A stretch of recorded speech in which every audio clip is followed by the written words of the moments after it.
insane. An upside-down civilization that cannot be real. A world of madness and terror. It's the Dana Gould Hour.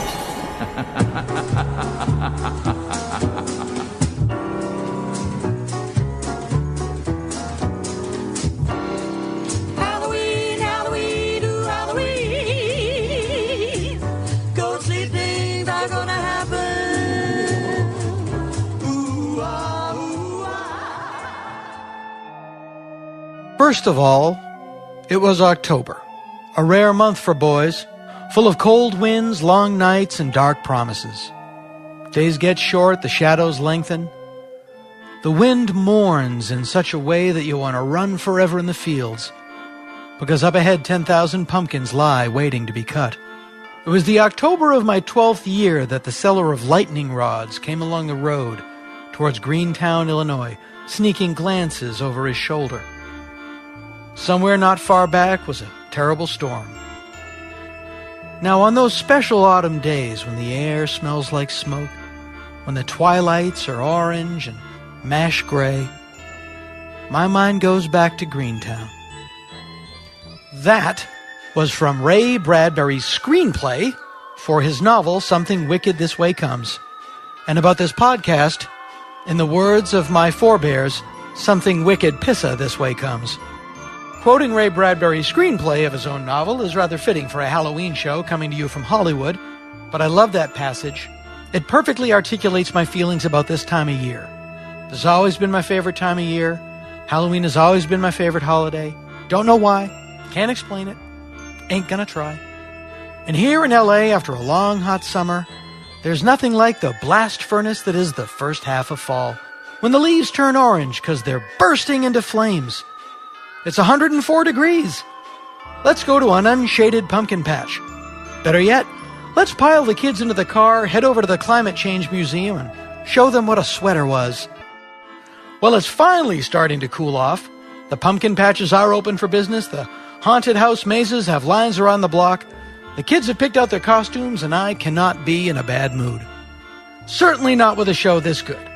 The show today was recorded in 3 different locations. Our very own announcer and star of not only SpongeBob, but of Adventure Time and any other animated show worth watching, Tom Kenny, is joining us. He and the hilarious Steve Agee from the Sarah Silverman program, among a host of other shows, joined me in front of a live audience at Podfest. The hilarious Arden Myrin, who co-hosts the Tinkle Twins, with me at the Nerd Melt Theater here in LA, and who you can see in the new series Quick Draw on Hulu, joined me at our old studio, along with the hilarious Matt Weinhold and Rob Cohen, he of the show Marin. Robbie Sullivan and Johnny Condon were able to join us live at Podfest, and afterwards, Robbie's pal John Ennis sat in on the dais. So much good stuff! The middle segments to our show, those little pre-recorded journalistic excursions I forced you to take, they were all recorded at our new studio, high atop the Hollywood Hills at Falcon's Lair Recording. And it is from there that I went into my archives and brought back an old friend for this very special Halloween episode. We will be joined live from 1995 by the original Vampira. Yes, that Vampira from Plan 9 from Outer Space, Ms. Maila Nurmi, who sadly departed this plane of existence in 2008. But since it's Halloween, I dug up, get it, an old interview that we did, and you'll hear it here. That and so much, much, much more. Just one last bit of business. ComedyFilmNerds.com now has Bevilacqua Heating and Air Conditioning t-shirts, along with Dana Gould Hour t-shirts. And beer koozies. You heard that right, beer koozies. Hand those out to the little ghosts and goblins this year. You can also contribute to the show by going to DanaGould.com and donating via PayPal. No one's getting rich, but I do like to pay people, and that always helps. And check out our sponsor, Harry's.com. You'll be hearing more about that later. Harry's Razors, for the werewolf in your life. But in the meantime, get on your costume, grab a pillowcase, wear something reflective, and please stay out of the streets. After all, it's the Halloween episode. Halloween, Halloween, ooh, Halloween. Ooh, ah, ooh, ah.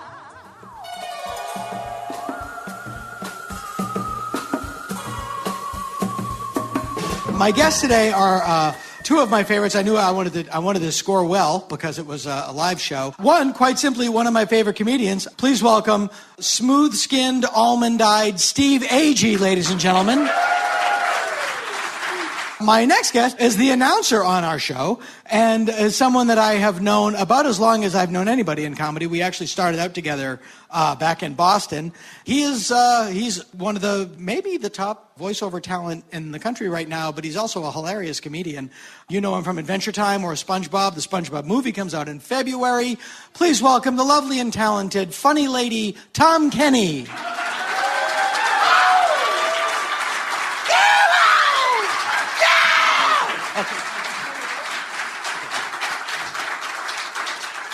If I can sum up 2014 in one sentence, I got divorced and Charles Manson got married. But He's got a girl. You got custody of the podcast, though. I did. I got custody of the podcast. I had to. Or does she do it every other weekend? She has every. Okay, good. Yeah, but it's interesting. What doesn't make a lot of money but takes a lot of time and effort? That's the one that I want. Yet still gives me a handy excuse to be away from the wife and children Exactly. for hours at a time. Podcast. Can we get some diffusion on these lights? That is bright as hell. I'm just waiting. Number 4, turn to the left. Thank you very much. That's all right. Yeah. I didn't notice, for I was born blind.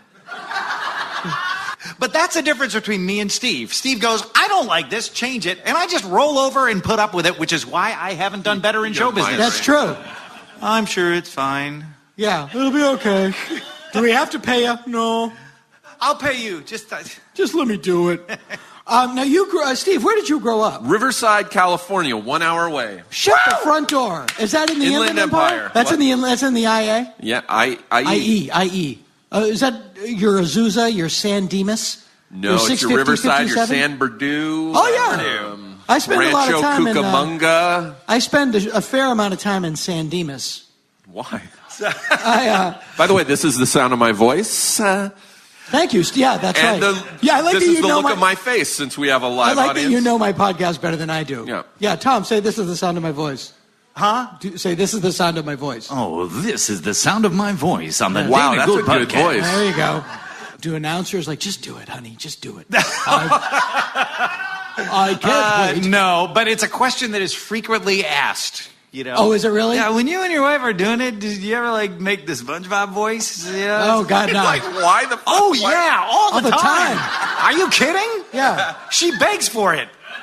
Yeah, that is a... Make that dumbass voice. It's hard enough to get anything going. You've been married for 17 years. Yeah, I think I'll add my wacky voices that are already irritating everyone in my family. I'm inside you! See, you can do that. If I do it in the voice, there's like Viacom lawyers rappelling down the sides of the building like the Blues Brothers. Hup, hup, hup, hup. Here's something you never want to say. Thank you for having sex with me. My voice is the leading cause of vaginal dryness. That was written up only recently. So my first question, when I think of Riverside, California, good trick-or-treating? When I was younger, yeah. Now I don't know. Now is the best time to go trick-or-treating. I wait till about November 5th, about 5 o'clock in the afternoon. I just randomly go up to people's doors in my clothes. Dressed in an orange jumpsuit. Trick-or-treat. I haven't missed it, have I? The little boy who missed Halloween. The more elaborate the Halloween costume, the healthier the person wearing it, I find. When you're an adult, when you go to a party. If you're a spaceman or a SpongeBob, that person is like, I'm SpongeBob. It's always like somebody in the regular coat. What are you? I'm myself, but a version of me that didn't blow a homeless guy in college. Oh,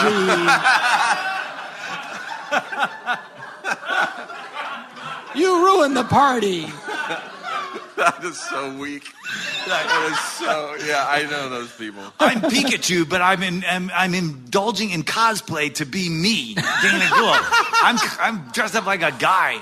At what point does cosplay stop being healthy and become creepy?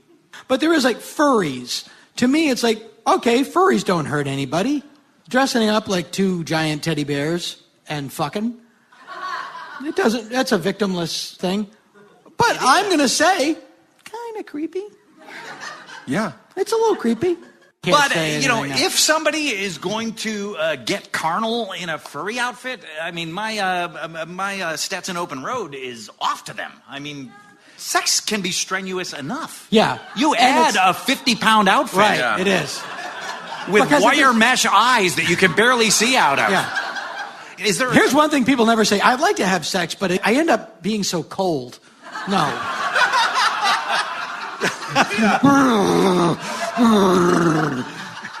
And then I had to get back to the birthday party. They were paying me $300. Do they? People have sex in furry outfits? Yeah, there's a name for it. I believe it's called. But there's got to be a hole in the costume then. Yeah. Like Mormons. Well, let's hope. There has to. Or their penises just burrow through them like maybe you know that you are a natural-born cosplay player when you notice that the pee hole in your penis has an egg tooth. That's when you know, and then that's used to just slowly worry away. An egg tooth? An egg tooth. Because if you miss, tooth? Baby, like Steve, that little thing what happened in the public education system in Riverside? Baby chicks have a little tooth at the front of their beak to peck through the egg. Oh, I didn't from the know it's inside. like a little hook on the end of the beak. Turtles have it too. Yeah. Yeah. And apparently, the I had penises one of too to get cosplay out of my players. mom's vagina. I had to peck my way out of my mom. I had to peck my way out of my mom's vagina, and that If made you're all the having- difference. Rarer Poems Indeed by Steve Agee. Hey, quick tip, not that I would know, but I think if you're having furry sex and you don't have the costume with the hole, you are not getting the cleaning deposit back on that costume. My guests today are actress, comedian, and for somebody with a series of blood diseases, a vigorous blood donor, Arden Van Ambridge Myrin. Hello, it's great to be alive and to have 90% of my blood working today. This is the sound of my voice. It's a lot. It's a lot. Your voice not only triggers fax machines, it automatically gives cats miscarriages. I am Bob Barker's dream girl that I can spay and neuter pets just walking around screaming at them. Those vans will go into neighborhoods and spay and neuter pets, and they rarely check for credentials. No. I find that I am a van and a pair of scissors away from a full afternoon. You know what? You're a hobbyist, if nothing else. We are also joined by a comedian and the host of one of my favorite podcasts, Monster Party, an employee of Playboy Enterprises, Matthew Weinhold. Hello. I loved your centerfold. Thank you. I have two penises. Yeah. That's why it was a four panel. And this is the sound of my voice. Thank you. And Canadian Jew Rob Cohen. This is the sound of my money-loving voice. Rob is one of the producers of a little show called Marin and frequently directs it. Many of you comedy nerds may be familiar with his work. I am. Oh, well, thanks. I am a comedy nerd. We like to give everybody their credits. Sound of a handshake. And he is also the inspiration behind Milhouse on The Simpsons. That's true. And I love cat miscarriages. The circle It all works is out complete. together. That is one of your odd credits that I rarely cite because I've known you so long. But when they were designing The Simpsons, you were an intern at the Right. Tracy Ullman Show, which is Right. from whence it came. And they said, make it look like him. Right. This is the first time I've ever heard this. Yeah. And true. doesn't it look just like Rob? Yeah, it's all coming together now. I get incredible credit for doing absolutely nothing. Wow. Just walking by and looking weird. Now I know why I've been attracted to Milhouse all these years. What is the weirdest little thing that you get recognized for? Probably Bubble Boy. I get a lot of Bubble Boy. a lot of Bubble Boy. I get a lot of Bubble Boy. But it's weird what people get excited about. You're like, Rare credit that Matt doesn't know. But for people familiar with the HIV/AIDS crisis in the 80s, Matt was patient zero. Amazing. I'm feeling a lot better. Yeah. I still get working fans who are very upset that it got canceled. Got canceled Still. because it wasn't. I get people shouting Seinfeld's van a lot. It just re-aired. I also get them made from Friends a lot. Now, Arden, you grew up in Compton, Rhode Island. I did. I grew up in Little Compton, Rhode Island, the tiniest Compton of all. The whitest Compton of the two. The whitest Compton of the two, where men wear plaid pants and drink not gin and juice, but gin and tonic. Yeah, G&Ts. G&Ts. A nice picture of G&Ts. Yes, that's exactly right. Do you have, from Little Compton, a favorite Halloween memory? Oh, my God. Well, it's so rural, and you can't really see any of the houses next door. So we would set up every year, and we would really go to town, because my family likes nothing if not diabetes and candy. And, I mean... Can you tell the story with your shirt on just once? You know what? I got my cans. I got my Halloween cans dressed up. They're 2 jack-o'-lanterns. And I was so jealous of the kids that lived in developments. My mother would drive us around, and there was one house that the family would just really do it up. And the dad jumped on the hood of my mother's car. They had a graveyard in the front, and he like jumped on the hood of my mother's car with like a fake, actually maybe a real chainsaw and stuff. And it's legitimately, it was so scarring that I don't think we ever wanted to go trick-or-treating again. There is a line to be drawn in your home displays, leaping on people's cars, especially in a rural area. With like a... Let's all say rural. Rural. With like a hockey mask in a rural area with a chainsaw. It was terrifying. When does it suddenly become real horror? Like your dad is jumping on a hood of a car with a chainsaw, and then there's a little thing in his head that just goes, why don't I just keep going with this? Yeah. Let's go on a real rampage. Or just a true horror, like, what are you? I'm a housewife whose husband had a vasectomy, but I'm pregnant, and I don't know how to tell him, and I think the baby's going to be black. All right, well, that's a great costume. Come on in. Scary. Have any popcorn balls? Scary reality costume. What are you dressed up as? I'm dressed up as me without a crippling porn addiction. Well, come on in. I'm just afraid of dying. No, but I remember taking my kids trick-or-treating when Alice, my middle daughter, was about 4, and she would look at the display in the yard and gauge whether or not she could go, and if it was too scary, instead of going with the sisters, she'd come back and go, too scary for me. Aww. And then I'd have to walk her down. Because there is a line. What are the scariest things you're going to see on Halloween? Clowns and hockey goalies are the most terrifying things. Lots of them. Jerry Cheevers is going to be the thing that strikes terror into the hearts of children. Well, and also scare technology has gotten so much better. When I was growing up, there was, you'd have the big Scare Technology Institute out on the 5. Exactly. It shares office space with the NSA. They're always working. They're always working. Now, I have a question. Growing up, it was such a bummer when somebody give out raisins or apples or pennies. What do people give out? I haven't been trick-or-treating in a while. Well, we normally go over to Valley Village, and we end up at the home of our podcast announcer and also a guest on this episode in the other segment, Tom Kenny. Hi, Tom. In a beautiful neighborhood, which is just could be anywhere in America, and everybody tricks out their house, and it's just the greatest. Yes, kind of close to my place. Yeah, exactly. Mm-hmm. That place is all great. It's all candy, and everybody understands it. One year, we went to Beverly Hills, and one family was handing out granola bars. No. And it's like, fuck you! Yeah. Like, I remember. Thanks for missing the point completely. Yeah, the Zimmers handing. I don't want your bag of raisins and pennies. Like pennies. Yeah.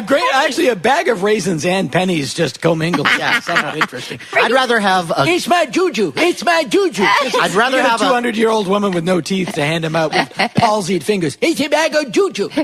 We had a lady named Virginia Creelman who would hang out at the general store. She had no teeth and she would smoke a corncob pipe. And, really? Yeah, this was in Little Compton at Wilbur's at the general store. And she would have all the groceries. Hang on, I'm going to take my dong out. Yeah. Did she remove the teeth herself? I'm just curious, just to really complete the picture. Oh, no, but my dad did.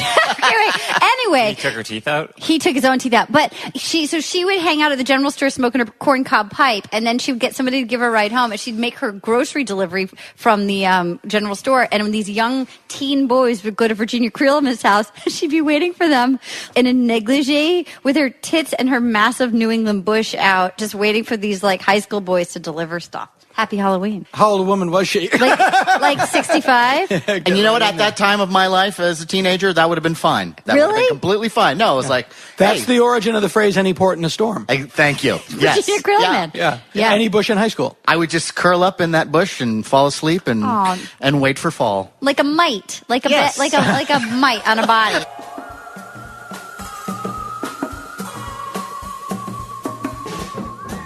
Yeah, every town has a Boo Radley. We had Beth White's mom. I don't know her real name, but she would always say, "What did you guys get?" And you look in your bag and you'd say, "I got a Hershey bar, I got whatever." And she would take a rock and throw it into your candy and go, "Not anymore," and then slam the door. What? Really? Yeah. Her whole purpose for Halloween was to destroy what you got for Halloween. And I don't know why kids kept going to her house. Because it's like, that's insane. Yeah. That's amazing. Yeah. Was Beth White so embarrassed? I never talked to Beth White about it. Was she your classmate?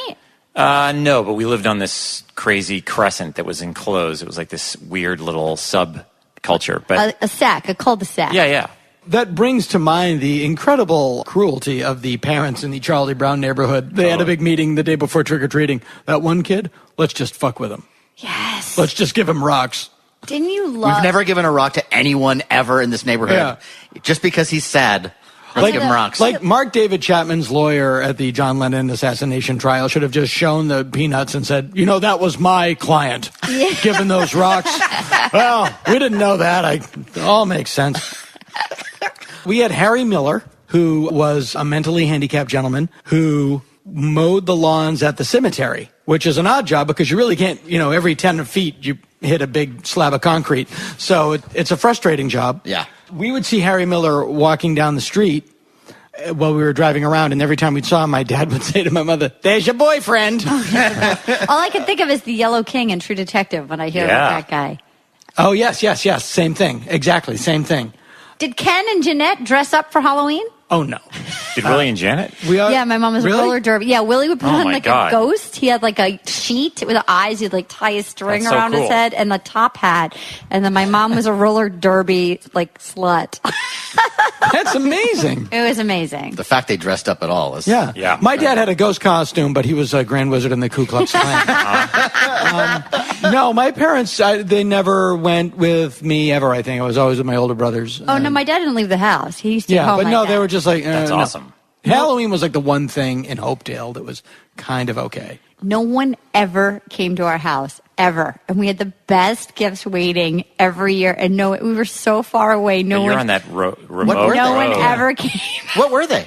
We would put Tootsie Pops were sort of the main thing, but we just put Dum Dums and Tootsie Pops and like Snickers bars, and we'd make a little ghost out of it with a napkin, and we'd make whole little bundles, and you get a little ghost, and nobody ever came. Or a bag of raisins and pennies. AKA the hepatitis delight. Chicken bones and an eyeball.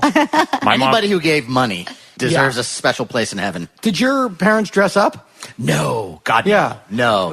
They just sent me out in the neighborhood and just hope for the best, I guess. He might return home. It's interesting, too, because when I went trick-or-treating with my friends, like, we'd go for 6 hours. My town had like 7 distinct neighborhoods, and we'd just leave a little before dark and get home anytime around like 10 or 11. Yeah. And my parents had, it was the 70s. It was a different world. But it was like, I can't even conceive of that now with my kids. No. I would be like, I would have to be medicated to let my kids Did you just eat go the out. whole bag in one sitting? We would come home, we would dump it all out on the floor. My dad would take all of the Mr. Good bars. His cut. I think because he was such a fan of the movie. Big Diane Keaton fan. Yeah. My dad was a big fan of a slow iris out. Anything that ended with a that would be great if at the end of that movie, just Diane Keaton just poked through and that's all, folks. But that smell, I can still smell just sticking your head in a pillowcase full of candy. Yeah. What was your favorite candy? What did you really treasure? As a child, I was always a fan of the Milky Way. Yeah, those were so good. Really? We also had Nico wafers, which was just those like were good. eating the spinal disc of a man with profound diabetes. Yep. It's like It was like I loved those. calcium. sort of like a communion wafer that they finally got right. Yeah. You know? Yeah. A communion wafer from the Wonka factory. What were those ones that were sort of like peanut brittle? They were never good. They were Chicken bones? no Chicken bones. Chicken What the hell is bones. that? Is that a regional thing? Chicken or- bones? No, the chicken one that bones? they're like peanut brittle sticks, and they call them chicken bones. No, that's a Canadian. Never heard of it. That's a That's a Canadian Canadian. thing. Yeah. That's a Oh, boy. Canadian thing. Chicken bones. Halloween. Apples. Chicken bones. Look it up. Look it up. Chicken bones. Play some music while we look at it. There was a peanut brittle thing. It was always rotten. Yeah, it was terrible. It was like Well, it was like in a wax paper. I always felt like the old people who just had bad candy. Or they made it, and then who knows what Oh, went yeah. into it, Yeah. right? I remember Yeah. Mr. Taft, who was a Boo Radley in our neighborhood. It was always just Smarties. Oh, Smarties. Yeah, thanks a lot, you piece of I shit. like Smarties. You don't like Smarties? I love them. It was just it's a lightweight candy. It doesn't, The Milky Way had heft to it. You know, it was Here, I made my own jerky. I like the Reese's peanut I've been butter saving cups. my toenail clippings. Yeah. Those were good. Have a handful. Individually wrapped. Oh my God, Reese's peanut butter cups. Love them. Love Oh, those are that I might would be freeze it. those and then parse those Or out a over the mallow year. cup would also. That was badass. I've never had a Snickers, mallow cup. Still, to this day, a Snickers bar. A good old I know, Snickers it's so bar. good. Yeah. I've said this before, but like fun size candy is the first time kids really get dicked over by advertising. Totally. It's Hey, so you wanted a convenient. candy bar? You only get a third of a candy bar. Isn't that fun? It's fun to get less than you're expecting. Chicken Bones gift bag. Wait a minute. It's not even on the Chicken internet. If Chicken Bones gift bag isn't a sex move, Yeah. it will be by tomorrow morning. You're getting teabagged.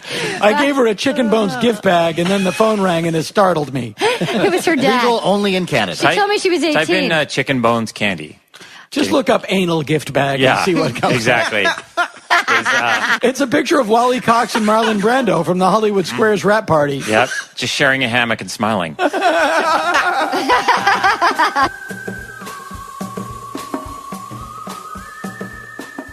I always feel terrible. Like, let's say you're a woman. You meet a guy at a party. Things are great. You go home. You spend the night. Wakes up in the morning. He's got to go to work, so he's taking a shower. You're in his bedroom getting dressed.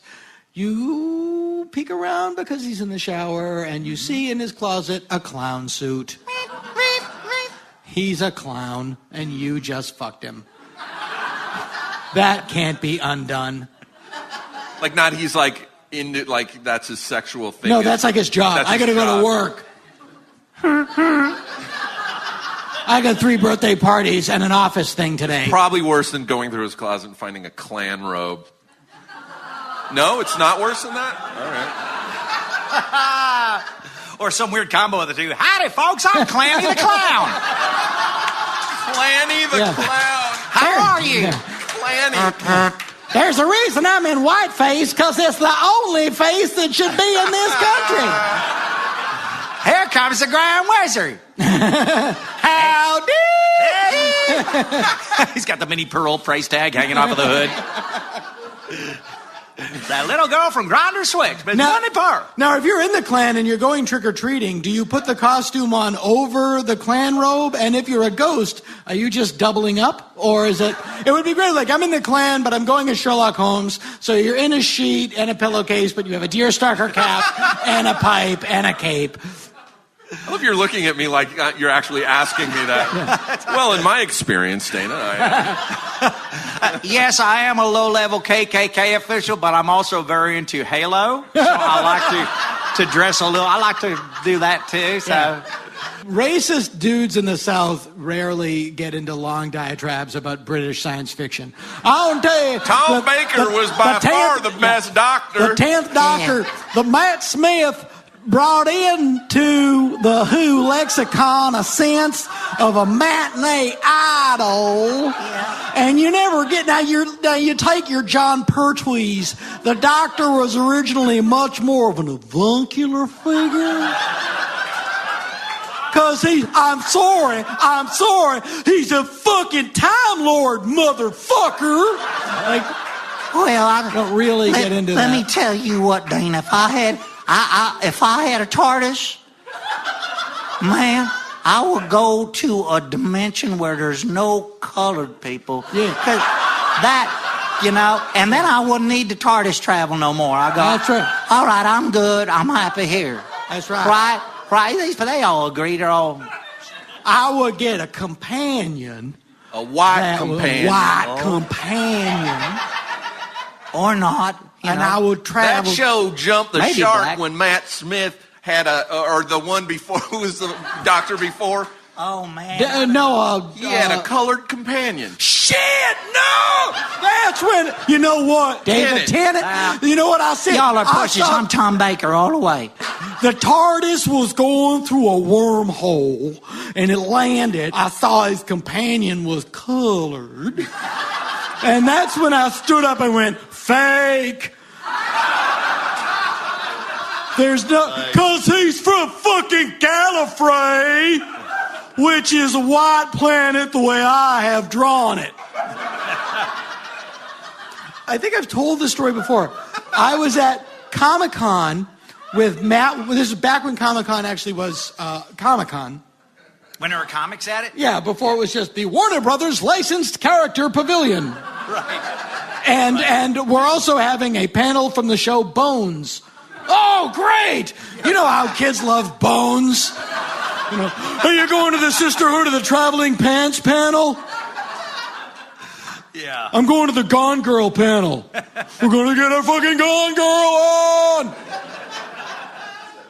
You know, as I've said before, you know, you go to Comic-Con, you see the people in the costumes, you see some of your favorite characters from fiction walking around. Sad lesbian Klingon, morbidly obese C-3PO.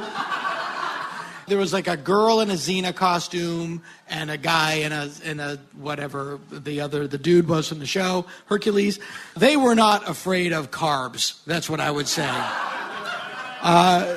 They looked like my funhouse mirror reflection reflected in a puddle. And I was like, oh, Jesus Christ, check that. And Matt Weinhold from the podcast Monster Party, we only know people from their podcast now. He likes like, no, look at, they're happy. This is their moment. And it's different when you're with your wife. You're like, it was Matt, and I knew I was wrong immediately. And I was like, oh, yeah. Oh, fuck, I'm totally wrong. I'm a bad person. Yeah. You're at a Comic-Con and you see like Fat Batman or Fat Superman or you go... Or my favorite one, again, I'm going to get... You go, Gorgeous Catwoman. That was a dude. Michelle Pfeiffer Catwoman, dude. Well, the superhero actor guys that we grew up with, right? Like Adam West and then like those old George Reeves 50s Superman shows that were on every day after you get home from school. And are on like, now. Those guys had a little bit of a pooch. Yeah. They were. But if you were already like the most powerful guy on earth, you'd fucking let yourself go. You know what I mean? You would go, oh, I better go on the treadmill. I have to be 8 billion times as strong as anyone on earth. Yeah. You would go, you would just go, you know what? I don't have to do the snack wells. I'm going to eat a whole regular cookie. I don't give a shit. Embracing the audio nature of podcasts, here's a gesture you really saw with Superman. Yeah. Dana is rubbing his stomach. Well, it's funny. I heard, was listening to NPR because I'm a middle-aged white man. Now I will respond to you as an NPR disc jockey. Interesting. I was talking to Corey Flintoff. No, they did a report about like how on-camera actors now have to, like guys, it's been this way for women for decades, I guess, and turnabout is fair play. But guys like that are in movies, like guys that play Captain America and Iron Man and stuff like that, like they have to work so hard on maintaining this crazy standard of physical perfection. And now it's all in their contracts. You know what I mean? I'm sure. If you show up fat on the first day of shooting Avengers, they go, no, go home. You know what I mean? We're docking you $1 billion. And I'm going, thank Christ for voiceover. You know what I mean? It's like, wow, I've been Captain America. I've been Spider-Man. I've been Iron Man. You know, I've played all those guys. Like... And I'm a guy with a hairy back. Well, you are also Harry Backman, which is... Yeah, I am. Hirsute powers, activate. Yes. It's you, Albert Brooks, and Seth Rogen making the world safe for Armenian men to go to the beach. That would be Seth Rogen. But there's also those people, like, I've never been ever in great shape. Like, I've always been, like, my goal was always, if I look good enough in clothes, by the time they're off, any woman that I'm going to sleep with will be born with enough innate manners that by the time I get my shirt off, they're going to go, oh, and they'll smile and go ahead. They're not going to be like, 18th century, hoot, hoot, hoot. What's hoot, hoot? That's what they would do as a sign of derision in the 17th. Say hoot? Hoot, hoot. Yeah. I've never heard that. Oh, yeah, it's true. Yeah. Sometimes they would hoot someone because they had an egg tooth. They just go, hoot. You didn't get this. But I did a show with John Bernthal from Walking Dead, and to see him, it's like, I would have to start working now to look like that in 20 years. Right. Like, there's just these people that are genetic. It has to be genetics. I don't think I could get those muscles. I want to get the kind of muscles where I can shampoo my scalp off. Just if I get too exuberant, just damn it! I'm so strong, I tore my scalp off. You could also just do chemo. I could. Oh, God damn it. No? Too soon? I don't think so. It's never too soon. Why can't they, if women can get breast implants, and that's now socially acceptable, like, whoa, she's got who did your boobs? Those look great. Yeah. Then can't dudes just get muscle implants? Can I just think they get do. giant guns? Here's what I want to do. People, when they get plastic surgery, it just makes them look younger, or actually makes them look like cats. But yeah, exactly. But you should, if you're gonna from the planet Felinus. Yeah. Yeah, they look like Janice from the Dr. Teeth and the Electric Mayhem. Yeah. Instead of Bruce Jenner working hard to look like he did 10 years ago underwater, what I would like to do is bring my looks back to when people really thought I was appealing. Like, get me the facial dimensions of when I was like 3. Like, big eyes. 3? Yeah, because when I was 3, people would see me and they go like, oh my God, he's so cute. Like, that's, as an adult, that's, if you're going to get surgery, you want people, hi, I'm Dana. Oh my God, you're so cute. Giant eyeballs. Like, that would be the one reason to go under the knife.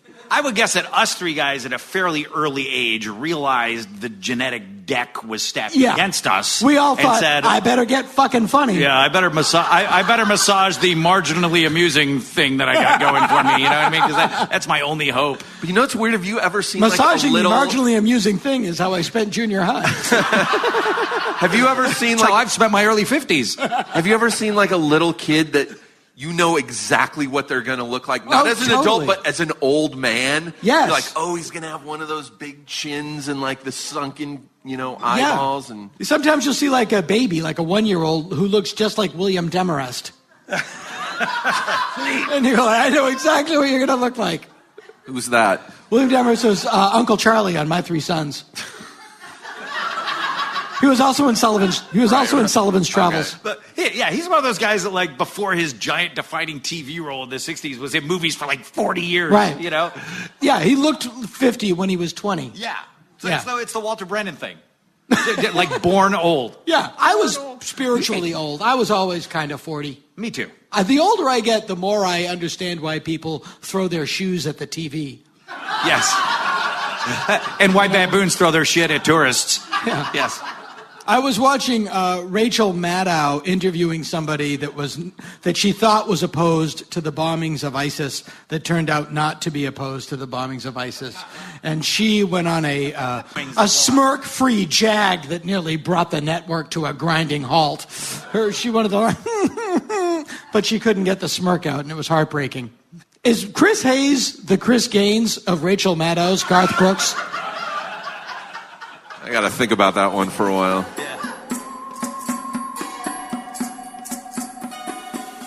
We had a guy in our neighborhood that would give away things for Halloween. He would get super drunk and give away stuff. And every year he would vow to give away something more important. So the year that I remember the most is he decided to give away his sister's possessions. Yes, I'm enjoying it. The short version of the story is he got super hammered. We waited. A girl in a cat costume showed up. He gave her the entire giant bowl that his parents had left for the evening to her. So he was out of stuff. And the next person that came, he started giving away his sister's albums. Oh, my God. He gave away her albums. Then he started giving away her clothing. And then she was a Highland dancer, with like the swords and the kilt and everything. Amazing. He gave away her sword to a child and just started giving away her stuff. And the last time I spoke to him is he realized what he'd done, got super drunk, and ran off into the night. Did he? Wow. Never to return? He's alive, but they found him unconscious under his patio in the snow the next morning. And he had thrown up so much that a frozen ring of vomit was around his face like an Eskimo's jacket. That's probably what saved him. It did save him. Yeah. The beautiful lion mane of dinner. It saved his life. I visualized myself dying like that so many times. Well, as the person that's going to kill you. Is that it? No. Now, you grew up in San Francisco. Where did you go trick-or-treating, in the Sunset? Well, no. My neighborhood was horrible to trick-or-treat in because it was bad for the same reason it was bad to have a paper route there, because hills all over the place. Yeah. Hills and dead ends and cul-de-sacs, and you'd go to the bottom of the cul-de-sac and then have to walk all the way up. So to get the same amount of candy from any normal neighborhood, it's 4 or 5 blocks. For us, it would be like I'd need a Sherpa to sort of get me to the places. What neighborhood was this in? This was Forest Knolls, which was sort of like near Sutro Tower. Oh, like God. That is tricky. It's called Chico Sticks. I'm sorry. Oh, Chicken Sticks. But they used to be called Ooh. chicken bones. Chicken Sticks also sounds like slang. Here's some phrases that should be sexual slang that aren't. Fracking. Yes. Mm-hmm. Fracking just sounds like somebody jizzing all over somebody else. Yeah. Or salami wallet should be sexual slang, but isn't. Salami wallet. Chicken tandoori. Chicken tandoori. I'm sorry, I cut you off. No, my neighborhood, it was kind of a difficult trek to do the trick-or-treating. But by the time I got to a teenager, the trick-or-treating was replaced with hooliganism. Yeah, vandalism. Yes. Or as we would call it, quote, doing crimes. Yes. Quote. And that's when because I went through this heavy kind of juvenile delinquent Yeah, stage. you were a Really? real juvenile delinquent. In what Yes. way? What was the most delinquenty thing you ever did? Well, we broke into a school, found the entire keys to the school, a giant key ring with the keys to everything, including even concession machines. Were they all skeleton keys? Yes, they were. In the school, there was a big ring. There was a giant ring for everything. What'd you do? And so what we would do is we then took these keys and then Went we in, would studied up, and took some tests. We would just bring our dates or we'd bring our friends and we'd go in there every Saturday night and just kind of just run rampant through this school and go into the auditorium and swing like Tarzan from the curtains. And So they were not very well guarded if you could do it every week. well, they finally got onto us. And so there was one time where we were sitting on the roof of the school and we see a cop car pull up, another cop car pull up, a third cop car, a paddy wagon. And we ran up the stairs that led directly to my house because my house was right over the school. And then they heard over the loudspeaker, a toy. There'll be plenty of time for looking at film strips where you are going. Oh. You lived over the Mr. school? Kelsey, was that you in the organ loft? 'Twas, Luther. There's a tuning keyboard under the stairs. We never got caught, but my friend who had the keys then lent them to some friends of his. We would never turn on the lights when we go into the school, but he lent them to some friends. The friends went in there, turned on all the lights, and then started having throwing around giant Alhambra water bottles like medicine balls. The cops showed up. Subtle. Yeah. Yeah. I kind of admire the brazen audacity. And they didn't snitch on us, so that was nice. That's good. Yeah, they're good people.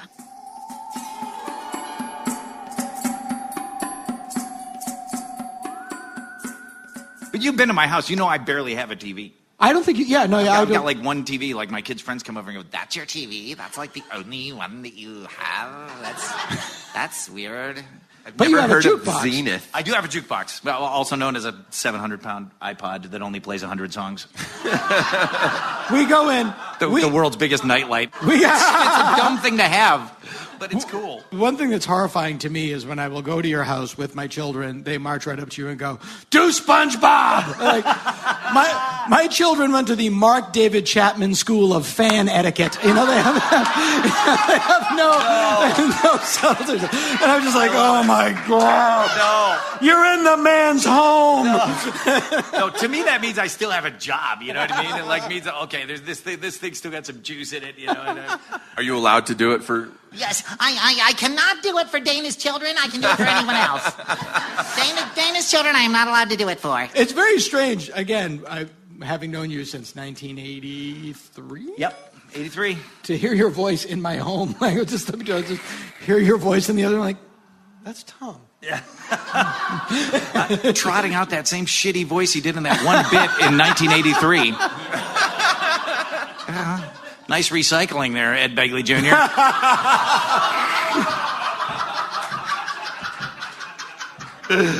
Bag of tricks running out much? Do you have a cat?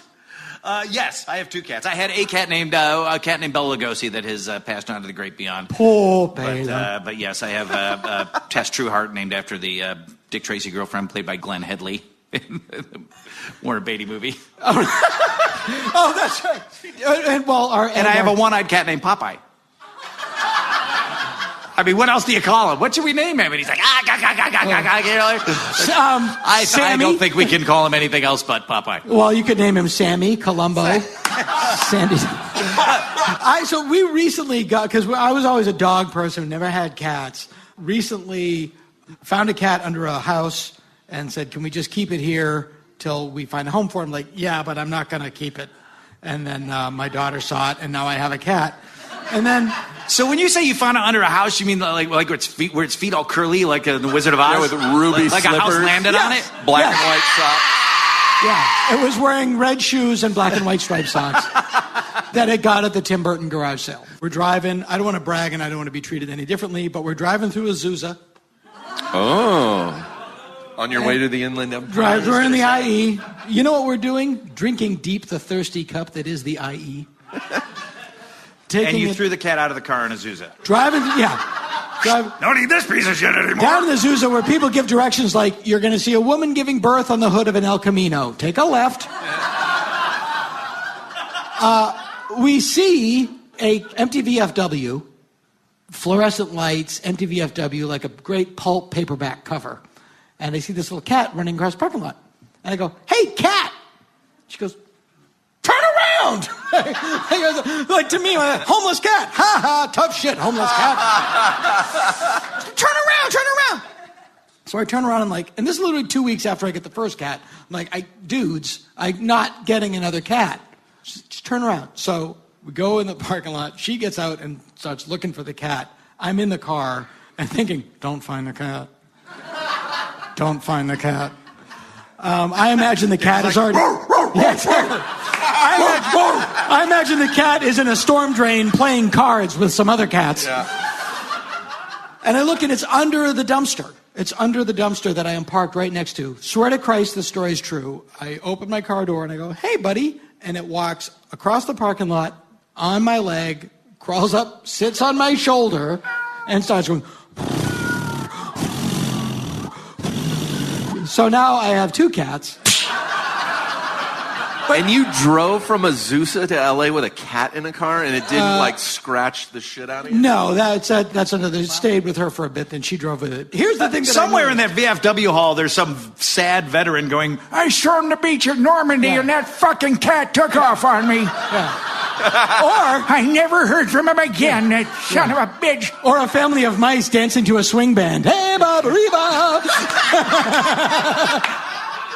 Purring is the one thing that cats have over dogs is they purr like when they're happy. You know you're doing something right. Yeah. Yeah. It would be great if when people, because sometimes you don't know when someone's happy. People can hide their emotions better. It would just be great if, like, when you were in a good mood, you just start going, ah. Oh my God, Dana's really happy lately. I think he's on antidepressants. It would be hard, and like if it was involuntary, like it would show your hand. It's like, hey, I got to go out of town tomorrow.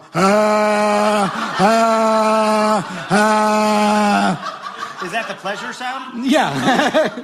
Oh my God, my father died. The purr is better. But they say that you're not supposed to let your cat out around Halloween if it's black, that people will kill it. Have you heard that story? That is a poodle in a microwave urban legend. Devil cults in Studio City. Do you know of anybody that's like, it's like, well, I took my kids to a birthday party at the bowling alley, and then I guess if I see a black cat, I'll kill it. I don't know what else I'm going to do. The first cat I see, I will sacrifice to bring the demon Beelzebub into our dimension. Yeah. Halloween. All I need to do is find a cat. Yeah. Halloween. We will start by conquering the Inland Empire. Halloween is the purge for black cats. Oh God, tomorrow's the 31st. It's open season on us.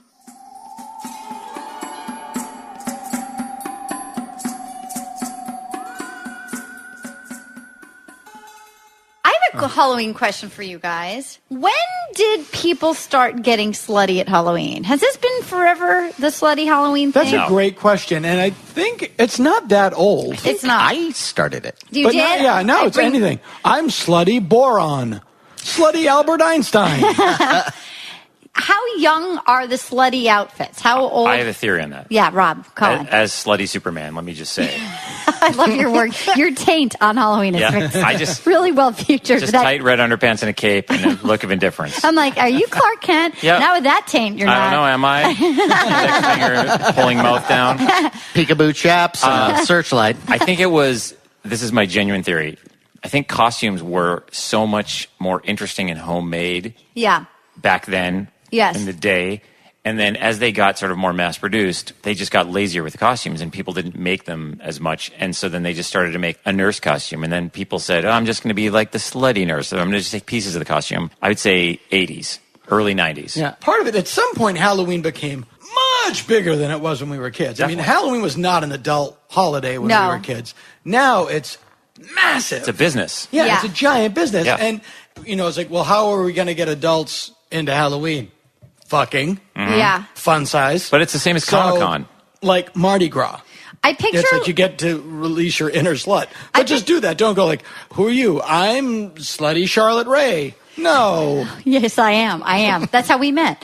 I want to see that On costume. sluttycharlotteray.com? Yeah, .biz. We couldn't afford the That's the .com. I'm smartest slutty web Martha purchase. Ray. Part of me wonders if it's like the moms that had maybe been divorced who are like going out like, I still got it. I'm taking the kids out. My husband might have run off with the secretary or whatever, but I got it. So I'm going to show everybody. Like, I feel like it's an embarrassing mom being like the first cougars. one. Cougars. I agree. Taking the kids out. This is my time to shine. I agree with that theory. I think that they thought it was a hassle to go Halloweening. Yeah. They're like, well, if I'm going to dress up, I'm going to go buy a tiger stripe bikini and put some orange and black stripes on my face and put some ears on and just like troll around and see if there's any bored dads. Yeah. I'm like, I'm fun and I'm mom and I'm fun, slutty mom and I'm a tiger. And then the other moms got jealous. Yeah. So they had 364 days to yap about it. Yeah. And they decided they were going to do it. And then I don't think you see a lot of dads doing it. But then I think, like Dana said, it became a business because, not to scare away any ladies listening to this, but when we were at Halloween Town yesterday, they had the vintage masks in one section. Oh, yeah. Boner noise. And the vintage masks were so crappy.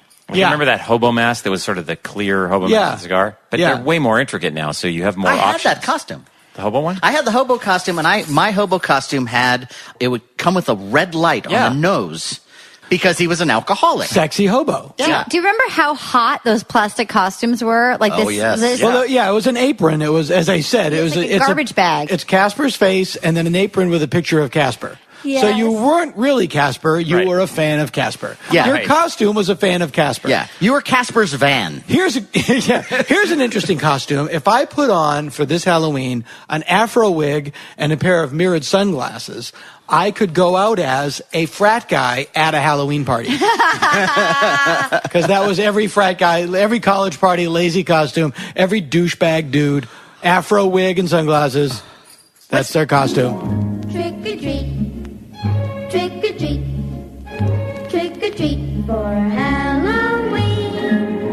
Better treat us right or overnight your little white house turns green. Trick or treat, or we'll raise.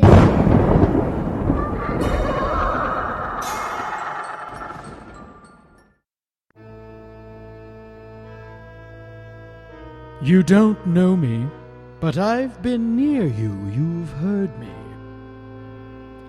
I'm the noise late at night when you're home all alone that you think is just the house settling. I'm the whisper in the hallway when there's no one there. I'm the guy you see at the car wash while you're waiting for the dude to finish drying your tires with those little hand towels, and you think, I know that guy. Not the dude, the guy. But where? From a dream? A nightmare? And why is the dude taking so long to dry my tires? I mean, it's not like they're not going to dry once I start driving. The whole point of a dryer is to spin things around in the air, like a tire. You know where I'm going. Anyway, I'm known by many names. Pally, Bucko, Hey You, and Cap'n. But you can call me Craig. Yes, good old Graveyard Craig, and I'm here to read you a Halloween poem. Once upon an evening dark, while I was in college, parked upon a futon while my roommate cradled lovingly his bong. He was playing Joy Division, which I liked, but must I listen to Ian Curtis moan and piss and bitch and whine until the dawn? But as Ian continued singing, the telephone, it started ringing. Singing, ringing, ringing, singing, as love tore Ian apart again.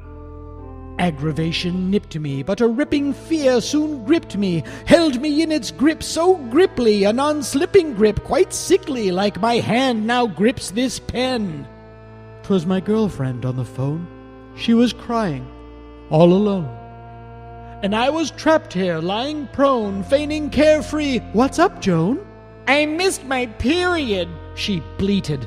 And all at once my junk retreated to a place I fear when seated rests right up behind my throat. Look around for it, I offered cheerful, thinking that she might, but fearful that in its absence I'd an earful get about a tiny tearful little bundle that if born would mean I'd have to get a job. I'd take my life if I was able. We'll keep all options on the table. Now she's screaming, how unstable is this woman in this living nightmare fable, I then sobbed. And in a week, the danger passed. Joni's Menzies came at last, and we sat back on our ass, aghast at near disaster. Now on another evening dark, long since college, but still parked upon a slightly nicer futon that my mom bought, I still play Joy Division, but now I more closely listen to Ian Curtis piss and moan and bitch how love tore us apart again. Everybody needs a spooky alter ego. I always felt that hosting horror movies was the only job I'd ever really been qualified to do. In Boston, in the early 1960s, schlocky science fiction and horror movies came hosted by Feep, F-E-E-P. Feep was actually pretty ingenious. It was a guy in a spacesuit, but the crotch of the pants sat at the guy's knees. Feep's head was a giant bulb that extended down to the real guy's midsection, so Feep looked like a giant round head on a teeny tiny body. Very clever and very great. Feep! The amazing colossal man was a lot more amazing when presented by the mighty Feep. Later, when I was a kid, Boston got the Ghoul. Now, the Ghoul was played by a Cleveland TV personality named Ron Swede, but it was really a road company version of Ghoulardi, with, we will say, Ghoulardi's permission. Ghoulardi held forth over the Cleveland airwaves in the mid-1960s, the brainchild of a local disc jockey and TV announcer named Ernie Anderson. This life story of Ghoulardi. Now, all the audio I found of Ghoulardi was all pretty sketchy, pun intended, but there's lots and lots of audio of Ghoulardi's creator, Ernie Anderson. Because back in the 1970s and 80s, Ernie Anderson was the voice of ABC. Saturday, the Love Boat just might sink. And if you don't already know, his outtake reel is absolutely among my desert island discs. And you'll meet our special guest rock at Paul's Tits. And you'll meet our special guest star, Fuck. There's no special guest. He's just a guest. Fuck him. Well, I'm stuck. Jesus Christ, I hate it when it's near the end of the week. Puzzle gets fucking tougher. And you'll meet our guest co-host from the hit series, Oh Fuck It. Great up to Fuck It, I gotta tell you. I know. Ernie Anderson is something of a legend, not the least of which for creating his son, writer-director Paul Thomas Anderson. So there you go. Good on you, Ernie. Nice work. At some point in the 1970s, Ron Swede asked Ernie Anderson if he'd like to revive Ghoulardi, and Ernie passed but said, by all means, have at it yourself. That's where we got the Ghoul. So hats off to Ron for asking and to Ernie for giving his okay. And for Ron for then going ahead and doing it. Then Boston got Creature Double Feature on Saturday afternoons. A horror movie double bill from noon to about 3:30 or 4 every Saturday. There was no host per se, but there was an off-camera announcer. And if I had money to bet, I'd say it was Channel 56's Dale Dorman who took those honors. Zachary came out of Philadelphia in the 1960s, then quickly spread to New York. Zachary, played by local television personality John Zachary, became an East Coast institution. He had books, concerts, he had a couple best-selling novelty records. John Zachary is still with us, still making appearances at conventions. He's really sweet, really funny guy. as is Rick Kaz, otherwise known as Svengoolie, who's still at it, delighting audiences nationwide on Svengoolie on MeTV. It is a must-see for horror fans. Svengoolie was created in 1970 by Jerry Bishop, and Rich continues the tradition with the Bishop family blessing. And when a bishop blesses you, you know it's official. But the original horror movie host was born right here in Los Angeles, California. In the prehistoric year of 1954, Maila Nurmi, who claimed to be the Finnish-born descendant of Olympic athlete Paavo Nurmi, that is her claim. Anyway, she came to Los Angeles. We'll let her tell the story. I met and befriended Maila Nurmi way back in 1995. Known primarily for her role in Ed Wood's magnum opus Plan 9 from Outer Space, Vampira, as was her alter ego named, became a cult figure. She's had at least 3 separate documentaries made about her. Ray Green's Vampira and Me is by far the best, in my humble opinion. She graces the cover of books, t-shirts, purses, cigarette cases, guitar cases. She recently had a book written about her. You name it. This is a pretty impressive achievement when you consider the fact that she doesn't utter a word in Plan 9 from Outer Space. The only record of her even speaking in character was unearthed a few years ago. So at least we know what she sounded like. What I need is a Vampira cocktail to settle my nerves. I've had several letters asking whether olives or cherries should be used in making my cocktail. However, if you want to use some garnish, you can drop in an eyeball, if you happen to have an extra one around the house. But let's hear the story from Maila herself. Set the way back to 1995, and here is yours truly with my good friend, Vampira herself, Maila Nurmi. Now, tell me, how did Vampira come about? Well, I was in Hollywood in 1953. I felt I needed to make some money. I mean, big money. I was checking coats, and that was, nickels and dimes. I needed to make real bills. That you'd find in pockets. Right. Or whatever I could find. Right. So I thought, well, television is a new industry, and I've been a monologist, for years. I know how to handle audiences. Working in theater and... Yeah, so why don't I just... what do people really want to see, I asked myself. I asked the little computer in here. Somehow I evolved. I'd like to do the Addams Family on television. Right. Yeah. The character that I elected to do was unnamed, as yet unnamed at that time. But I made the costume and went to a masquerade ball, rented a wig, went to a masquerade ball, and did indeed immediately get discovered by a program director to do a show on Channel 7 in Los Angeles, a local show, Saturday nights, late, 10:30 to midnight. Right. At any rate, I said, give me a few days. And so I thought, I have here death. What do people like? They like death. Sex, that's something that's inescapable. Death, sex, and I will leave the taxes to the Republicans. So that's what I did. I took something from, 5 things I took, actually, from a magazine called Bizarre. It was a bondage magazine. Oh, yeah, I get that, yeah. The cinched waist and the mesh hose and the deep neckline and the uplift bra and the long phallic nails, all that. Well, that's how Vampira came to be. My then husband named her. Now, the thing about the Vampira show is it was a local show here in Los Angeles. They were on Saturday nights, but it immediately gained national attention. I have here a Life magazine from 1954. Ironic that the Queen of Death was in Life magazine. But right here on page 107, if you can see, is the show. And there you are in full regalia. That's right. Why did the show become so incredibly popular? Well, I think it had a psychological hold on people because it had those subject matters in which people were interested, but also it was a very straight-laced time societally. And so this was shocking and fascinating and thrilling. Right. Many people were opposed to it and still secretly watched it. Yeah, you actually knew Bela Lugosi? I met him once when he was roller skating and bumped into me on Hollywood Boulevard. He was roller skating? Uh-huh. He was roller skating. With the cape? No, with a beret and an ascot. I don't know where the cape was. But he bumped into me. And but we weren't introduced that time. But finally, we were formally introduced when I did the Red Skelton show. And Bella was on it too. So we rehearsed for a week. Right. We did the show. Did you do a sketch together as Dracula and Vampira? Oh, yeah. This was before Plan 9. Yes, before Plan 9, right. Yes.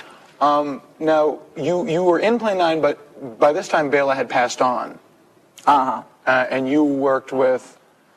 I worked with Ed Wood. I worked with Tor Johnson was in it, and Criswell, and Ed Wood was directing, and who else did we have in there? Paul Marco, Conrad Brooks. Gregory Walcott was in there. Oh, Gregory Walcott. Right. Let's get back to Bela.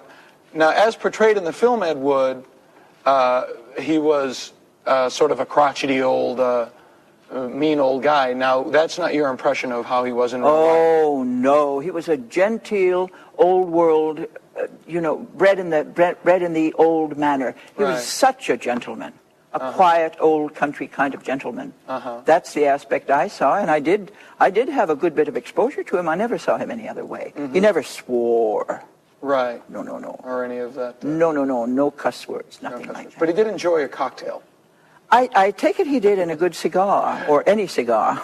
Yes. Thank you very much for coming down. I am charmed to have you here. Thank you very much. Thank you. Maila's last appearance as Vampira was in 1998. Or 7, in the film I Woke Up Early the Day I Died, which was written by Ed Wood. It was an outline for a movie that he never wrote the script for, but it was found and purchased and directed by a guy named Aris Opoulos. I apologize if I am mispronouncing his name. It stars Billy Zane and Vampira and everybody else who was considered hip in Hollywood at that time. And if you get to see the film, it's pretty interesting. And the guy in the carnival who looks like Herc Harvey from Carnival of Souls is good old yours truly. I woke up early the day I died. Try and find it. Here in person tonight, White Horse Drive-In Theater, The Trial of the Dead.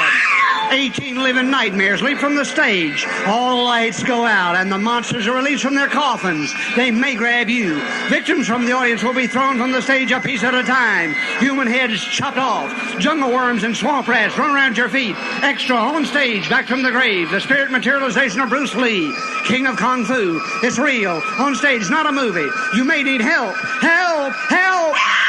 Tonight, White Horse Drive-In Theater. Welcome to Political Talk with two guys from Boston, a working man's look at the socio-political issues of our day.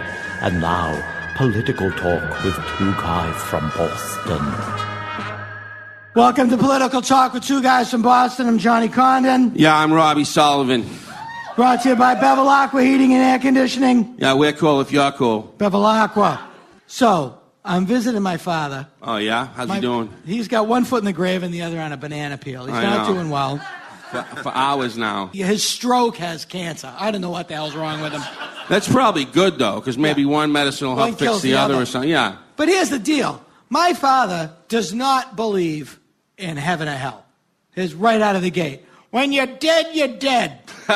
When we would go through the Sumner Tunnel to go to the airport, and we're under the harbor, you're driving underwater, and my father would go, if the tunnel collapses, it's all over. And don't worry about going to heaven, because when you're dead, you're dead. Like, hey, Dad, I'm 8. Yeah, I think... Could we maybe put a cork in the futility of existence and just go to the airport and pick up Uncle Mike? Maybe I could drive into Boston once without having my nose rubbed in the fact that my entire existence is an exercise in existential futility. But that's good Boston tunnel spackle. Yeah. There's that uncomfortable moment where everyone's sort of looking around going, could the ocean join us?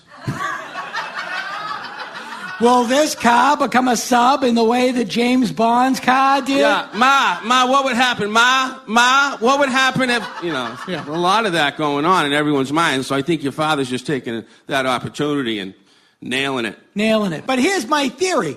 My father doesn't believe that anything happens after you die. Yeah. He is not buying any green bananas, if you know what I'm saying. Yeah. And yet, what is stopping him from just going on a fucking killing spree? And it brings to mind the question, is the duality of man offset by the concept that quite possibly a life of moral obeisance is its own reward? Jesus, you didn't prepare me for that. I'm not sure. I think in a lot of ways, we're all here already, right? We come in with this like conscious contact with one another, and then society just like beats the piss out of us and tries to tell us that's not real. And then all of a sudden we realize, I think they were fucking with me. At some point of every single phase of my life, that's what I've come up with. I think they've been fucking with me. The whole time? Yeah. The whole fucking thing's been a farce, so why get involved? And why care? Really? It's so much easier to not give a shit, right? If I had a newscast, if they gave me a fucking newscast, they should. Which they should, and they won't because they're fucking pussies. They might.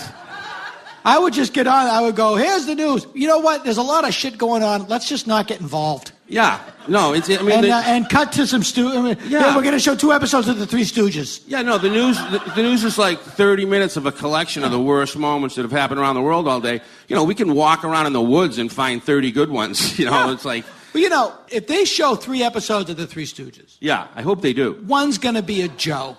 Yeah, oh yeah. And that just shows you that life is not always going to be the way you want it. Yeah, you can't expect Shemp every time. Yeah, you're not going to get Curly or Shemp every time. Yeah. People might just want Curly or they're out. Kevin Rooney once said that life is like a bowl of clam chowder with one white turd in it. And you just got to keep eating and hoping the next bite's all right. Yeah, that's kind of nice. When we were growing up, they had to use quahog to make a proper chowder. Yeah. You would dive in the ocean and you'd swim for a quahog with like sneakers and jeans on and barnacles. My father was out in Virginia or someplace and he got scallops and they were fake scallops. No. And you'd think the guy... Punched out of like a fucking quail or something. Exactly. Yeah. And you'd think the guy had just casually showed him a photo of a bear raping his mother. He's like, Jesus Christ! What is this shit? Yeah, well, it's important. important. It's just seafood. Yeah, but he's from New England. The seafood's different in New England. I could drink a glass of drawn butter right now. 16 ounces. I don't even need a clam. Nothing like a glass of butter. Nothing like a glass of butter. Glug, glug, hometown. My fondest memories from childhood are standing in my tighty whities, cooking a hot dog over the gas stove, and then dunking it in a cup of butter. Watching Creature double feature. My dad put War mayonnaise. The Gargantuas and whatever was on next. It didn't matter. I remember my dad called it a hot dog sandwich. Yeah. Which I always thought was weird. Just a hot dog. There's really not that other part. New England is the only place where you can get hot dogs on strings still. Yeah? The KM Old Times are the only place to get hot dogs on strings. Oh, yeah. When they're all connected, it looks like it came out of the thing. It's old-timey. Yeah, it is. The older I get, the more I appreciate an old-timey hot dog. I appreciate blue laws now. How come? I don't know. All right. This might be a provocative question, but I'll just throw it at you. Yes. If you could kill someone and get away with it and no one would know, who would it be, or would you not do it? And if not, why? One thing I've learned is that first answer is never a good one.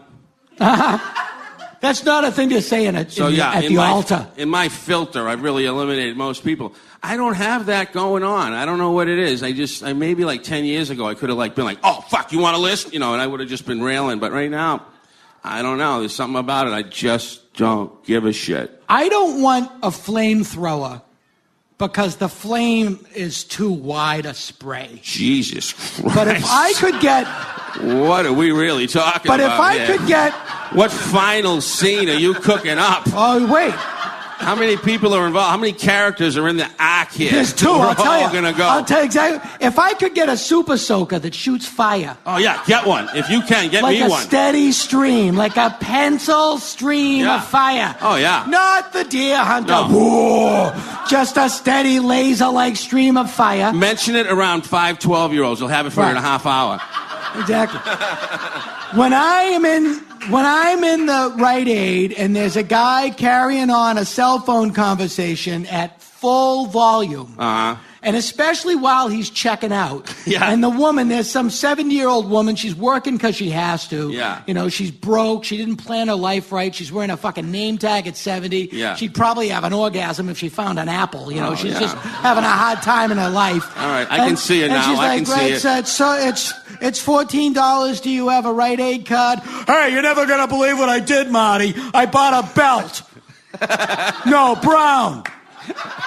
Yeah, it's a brown bear. And the woman, just talk to the old woman that society has fucked over. Yeah. Give her the dignity of your eye contact. Right, tell her you bought the belt. Right, let her know. Don't talk to your asshole friend about inconsequential stuff. Yeah, I hear they're making a new Munsters. No, nothing you have to say is interesting. Yeah. And that's when I would think, just if I was behind him and I had a super soaker that shot fire.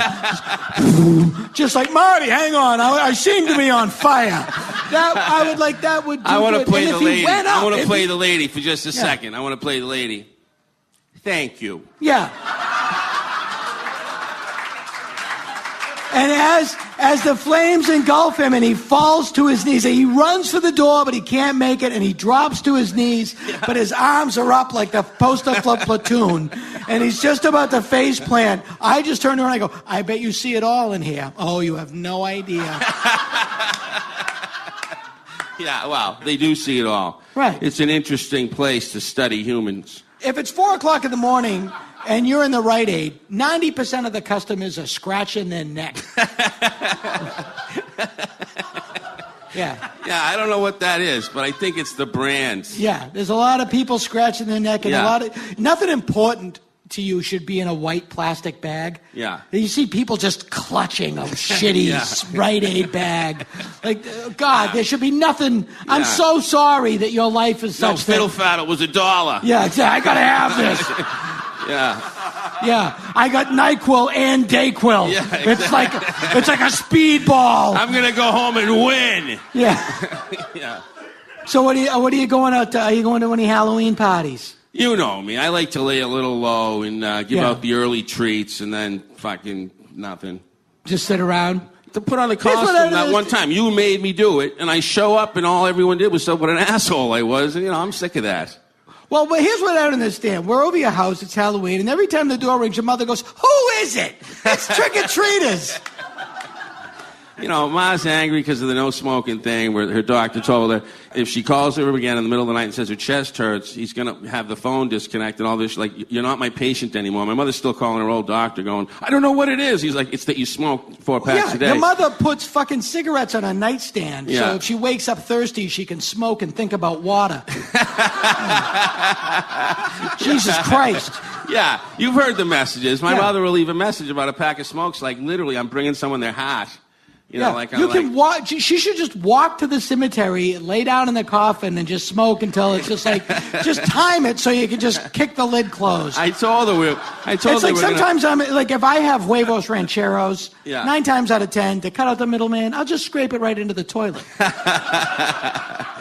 I'm almost never mad at my mother ever, but when I am, because it's all learning experiences. She gave you life. But as I was telling her that each of the grandkids and everyone that's connected to her is going to give her a linoleum tile so we can circle her in it so she doesn't burn the fucking place down. Yeah, exactly. Because she's just like, oh, did I have a cigarette? They're just everywhere. It's like, it's she like should just be wrapped in naphtha. Soaked in something. Yeah, she should just cold. be. Well, that's what we used to say about my father, that he's had so much alcohol in his system that if we ever lit him on fire, he would just. It would be at risk to see what would go out first, my father or the flame at Kennedy's grave. What would be some of the things your father would be saying? Oh, Jesus Christ, who set me on fire? This is, well, the Bruins are on in a half an hour. I guess I won't see that. This is what I make him do when we're driving home from an air conditioning job. I'm like, do your dad again, do your dad again. He's like, I see my dad all the time. My father. This is a true story, by the way. We're at Kelly's Farms. We're getting some we're getting pumpkins. We get our pumpkins. We get in the car. Them are good. Father, grown man, turns the key in the car. Car doesn't start. My father goes, I wish I was dead. And my mother's like, Kenny! True story. Well, this political talk with 2 guys from Boston. Kids, trick-or-treating is coming up. For God's sakes, wear something reflective. Eat everything before you get home. Political Talk with 2 guys from Boston.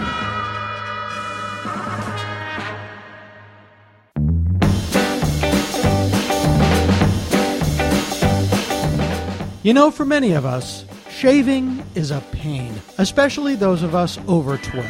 Shaving is uncomfortable, it's time-consuming, and razor blades are outrageously expensive, which they are. And I don't know when that happened. Harry's was started by two guys who wanted a better product without paying an arm and a leg to get it. Harry's makes their own blades. High-quality, high-performing German blades, enough said, crafted by shaving experts. And you know a shaving expert when you see them. They offer a high-quality shave that's better for your face and for your wallet. Harry's blades are about half the price of the other big branded razor blades.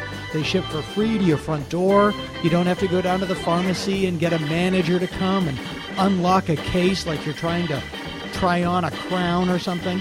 Here's some really exciting news from Harry's. Hair-raising news. Oh, okay. Harry's has officially launched 2 new products. Foaming shave gel and aftershave moisturizer.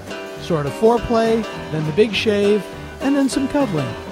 The starter set is an amazing deal. For $15, you get a razor, foaming shave gel, and 3 razor blades. So go to harrys.com, Harrys. Go there now. They'll give you $5 off if you type in my coupon code, Dana, D-A-N-A, with your first purchase. That's harrys.com and enter coupon code Dana and check it out for $5 off. And start shaving better today. And I tell you, I don't just hawk these things, I use them. And if you don't believe me, the next time you see me, run your hand over my legs.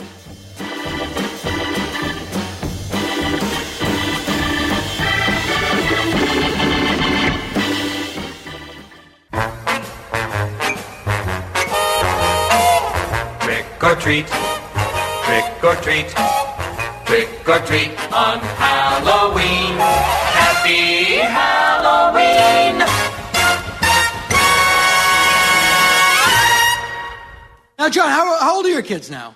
My daughter Jessie is 23. Jesus Christ! Why don't you lay off? I'm fucking 50, D. I don't give a fuck. I'm 50, but I've still got little kids. I can carry every child I have. I'm going to get a couple more little ones. The big ones, you can't carry them around. Yeah, there's a point when kids they're no fun, and then you just get they've small always ones been fun. again. My other daughter, Connie, is 17, and my son, Eamon, is 13. So you only have one kid trick-or-treating? I'm only concerned with trick-or-treating. Even the entire last week of September until November 1st. If we're not talking about Halloween, we have nothing to talk about. I think at some point, I mean, my son definitely trick-or-treated last year, but at some point, even at 13, he's still in that mode of like, but he wants to say it's not cool, even though he really wants it to be cool. Yeah, well, your son, Tom, how old is your son?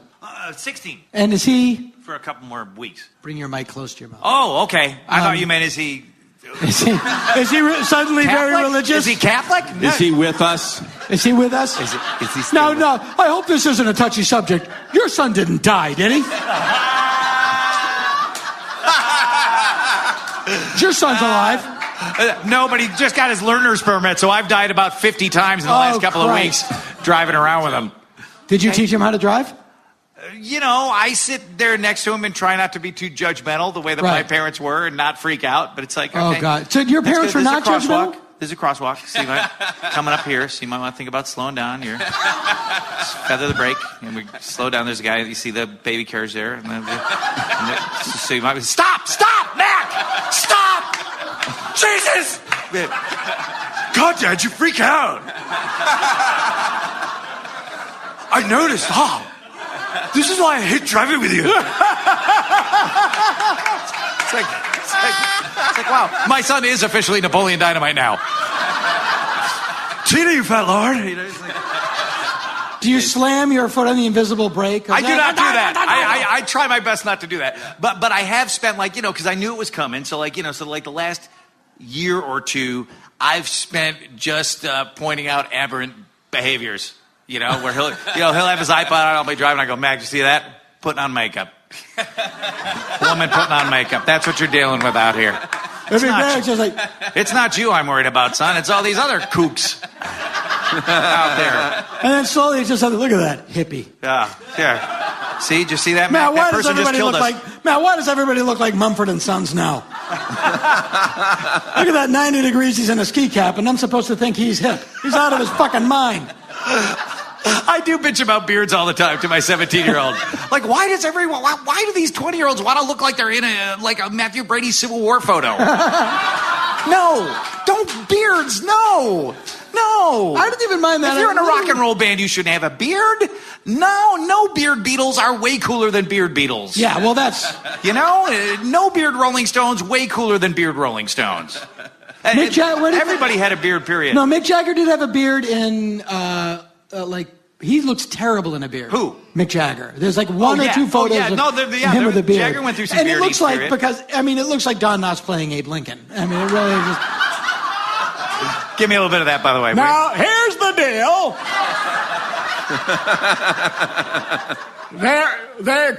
We cannot have slaves in the Union. See, that's why I'm going to get me a TARDIS. Take that, Daniel Day-Lewis. Henry Fonda. That movie was great because when you think about the story of Abe Lincoln and the stories there are to tell, the one that I really want to see is, how did he arrange for cloture? That was amazing. And the way that Tim Burton made a movie about talking apes with swords and found a way to make it boring. Steven Spielberg did the same the Life of Lincoln, and you're going to be yawning your ass off.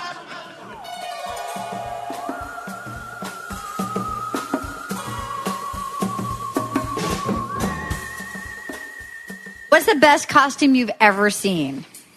Wow, that's tough. I saw a rippingly great stormtrooper once that turned out to be my ex-girlfriend's husband. Wow. That's our crowd. But he's also in a stormtrooper brigade. Yeah.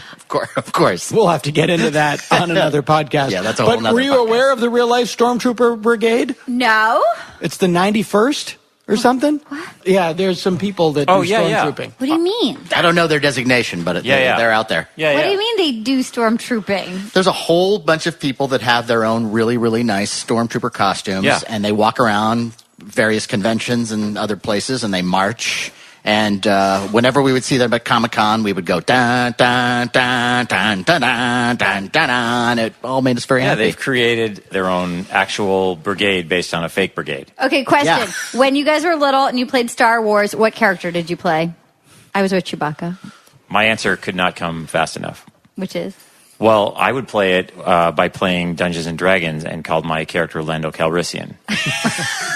Double win for the girls. Yes. My brother, I was the only girl. They would always try to make me be Leia, and I was always Chewbacca. I was Slave Leia from 1973. I predated the Slave Leia costume by 10 years. Wow. The costume that I don't like is when a kid's costume becomes about how clever his parents are. Right. That's it. Mm-hmm. Fuck yeah! I'm the deficit.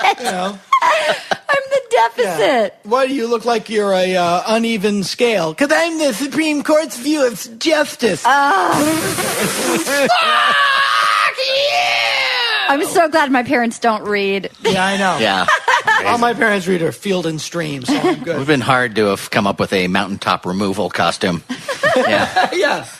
I'm the dangers of fracking. I'm deep drag fishing. I think it's a kid's fault, though. If the parents come up with something clever and they're like, we thought of the funniest thing, and if the kid goes out, fuck that guy. Yeah, that's I hope he gets beat up. Yeah, me too. I agree. Yeah, we had a kid, my daughter's friend, his parents dressed him up. I think I told the story last year. It was Van Gogh's self-portrait. Oh, Stella had that. But he had to carry the frame, so he, oh my God. So it was like, in 2 houses, he's like, I'm done. I'm like, those are like bad Letterman bits. Is that the idea, though, maybe? Any kid that doesn't care about Halloween, I don't Makes you wonder. I love Makes you wonder, maybe they're 3 weeks away from joining ISIS. Why the wait? There's a lot of forms to fill out. Yeah.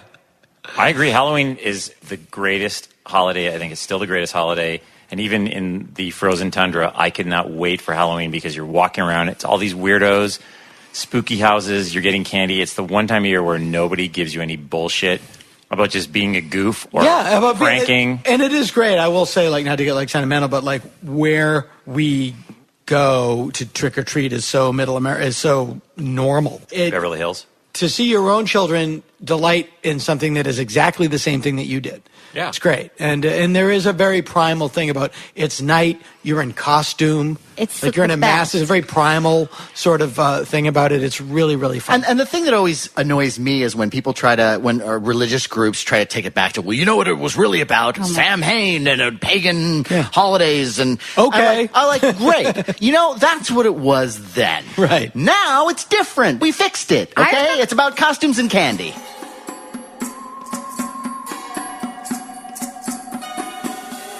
Trick or treat is very useful for me because it lets me know like how the various shows are doing. You know what I mean? Like that's my litmus test. That's true. Yeah. Oh, only 5 SpongeBob's this year. I hope the guild isn't off the lily. Well, there was 6 Ice Kings. That's good. And Powerpuff Girls looks like it's coming back. Okay, good. You know. So you're always like, really like that's like my litmus test because I always think I always think it's all going to end tomorrow. It's very strange in that you and I are friends, and I go to your house, and Clancy Brown, who is the voice of Mr. Krabs, is our backyard neighbor. Yes. And his son goes to school with my daughter, so we're always at his house. And it's like, there will come a time where you're watching television shows where you're not friends with everybody on it. We went to see the Pee Wee Herman show when they did it at the Nokia. Me too. And it was front row. Nerd. Just beautiful. It was just beautiful. Whole family. Yeah, it was beautiful, and we were very lucky in that my ex-wife knows Paul, and we know him. So we took the kids backstage, and they got to meet him, and they got to sit on Cherry, and the puppeteer was still in Cherry, so Cherry put her arms around them, and it never struck them that would be odd. Just then everyone Jesus fucking Christ, totally happy. Yeah. And then we had a charity event at the house like 2 months later. A cherry event? A charity event. Okay. I missed a charity event. But Paul Rubens comes to the event, and he walks in the door, and my daughter goes, "Oh, Pee-wee, come on upstairs. I want to show you my room." Wow. Like, you're going to be the worst. Your college roommate is going to hate you. Well, that's the way that we grew up. You know, in Syracuse, like, you sort of had this vague idea that maybe you could be some kind of actor or writer, something that would help you not be a butcher or a guy that works in a car factory like all the other male adults, you know. And seeing the local weatherman or like the local sportscaster at the deli, your fucking head would explode. Big deal. Right. Big deal. I saw Kenny. I think the first famous person I saw was Kenny Hodge. Who's Kenny Hodge? Kenny Hodge was a Boston Bruins hockey player. Number 9. Checked me when I played him in Pee Wee hockey. Really? Yeah. He came while I was like 9, and he skated up behind me and picked me up by the back of my hockey pants and carried me around for a while. It was actually profoundly humiliating. Wow. And then he made me eat human flesh. But it tasted like the sweetest pork. I'm just impressed that you once owned hockey pants. I used to play hockey. Is the only sport I played. Wow. My brothers would take me to a frozen pond and put one boot here and one boot there and stick you in the middle of the boots and then take slap shots on you. And you learned how to skate out of the way. Yeah, I learned how to skate very quickly. Fast, yeah. And they're all still back in Massachusetts, and I won. Tom, you grew up in Syracuse, New York. I did. Halloween, too cold to trick or treat? Did you ever have those? Just you in your parka and you're like, I'm the $6 million man, give me a fucking sag nut. No, you learned early on to like just incorporate the fact that it was going to be like 30 degrees into your Halloween costume. Yes. So Tarzan was out. So it's like, like it's the opposite out here. My kids are LA kids, so you go to like their school Halloween carnival, and there's just some kid just melting in all his face makeup is like melting off. Is your son going? Is he 16? Yes. Is he not going out this year? That's an awkward Halloween when you're too old to go trick or treating, but you're too young to do anything cool. What? They don't do trick or treating, but they do home invasion robberies. Yeah. So it's kind of a little bit cooler. That's cool. Yeah. So give me all your jewelry, put it in the bag. It's like kind of fun, a little bit more mature. I'll fucking kill you. I'll fucking kill you. Do you want to die tonight? Do you want to fucking die tonight? Prank. They just go roaming around. You know what I mean? Yeah. They just go roaming around. Were you at my costume. house the year that my daughter, this was a few years ago, where my daughter wanted all of us to do a Wizard of Oz theme because she was really in it. So she was Dorothy, and my son was a flying monkey, which he wasn't happy about. Right. Jill was a Wicked Witch of the West, and I had to go to a drag queen store and buy a giant pink gown and be Glinda. Whoa. Did you go? It's hard to find a pink gown in a man's size. But there used to be one up the street from your house. I know. It's by not there Video anymore. West. There was a store in North Hollywood by a video store. The store was called the Barefoot Countessa. Yeah. And I go, oh, Jesus, they misspelled fucking Contessa. It's a sign. Could you spell check the fucking sign? And then, oh. There also used to be one on Whitsitt and Dresses Ventura. for dudes. There used to be one on Whitsitt and Ventura, too, that is now gone. This internet is killing all the drag queen stores. Where have all the drag stores gone? Long time passing. Where has all my dick tape gone? Long time ago. Wow, that was beautiful. Now, That was beautiful. now I'm going to get into how much I hate Simon and Garfunkel. Peter, Paul, and Harry. Peter Paul.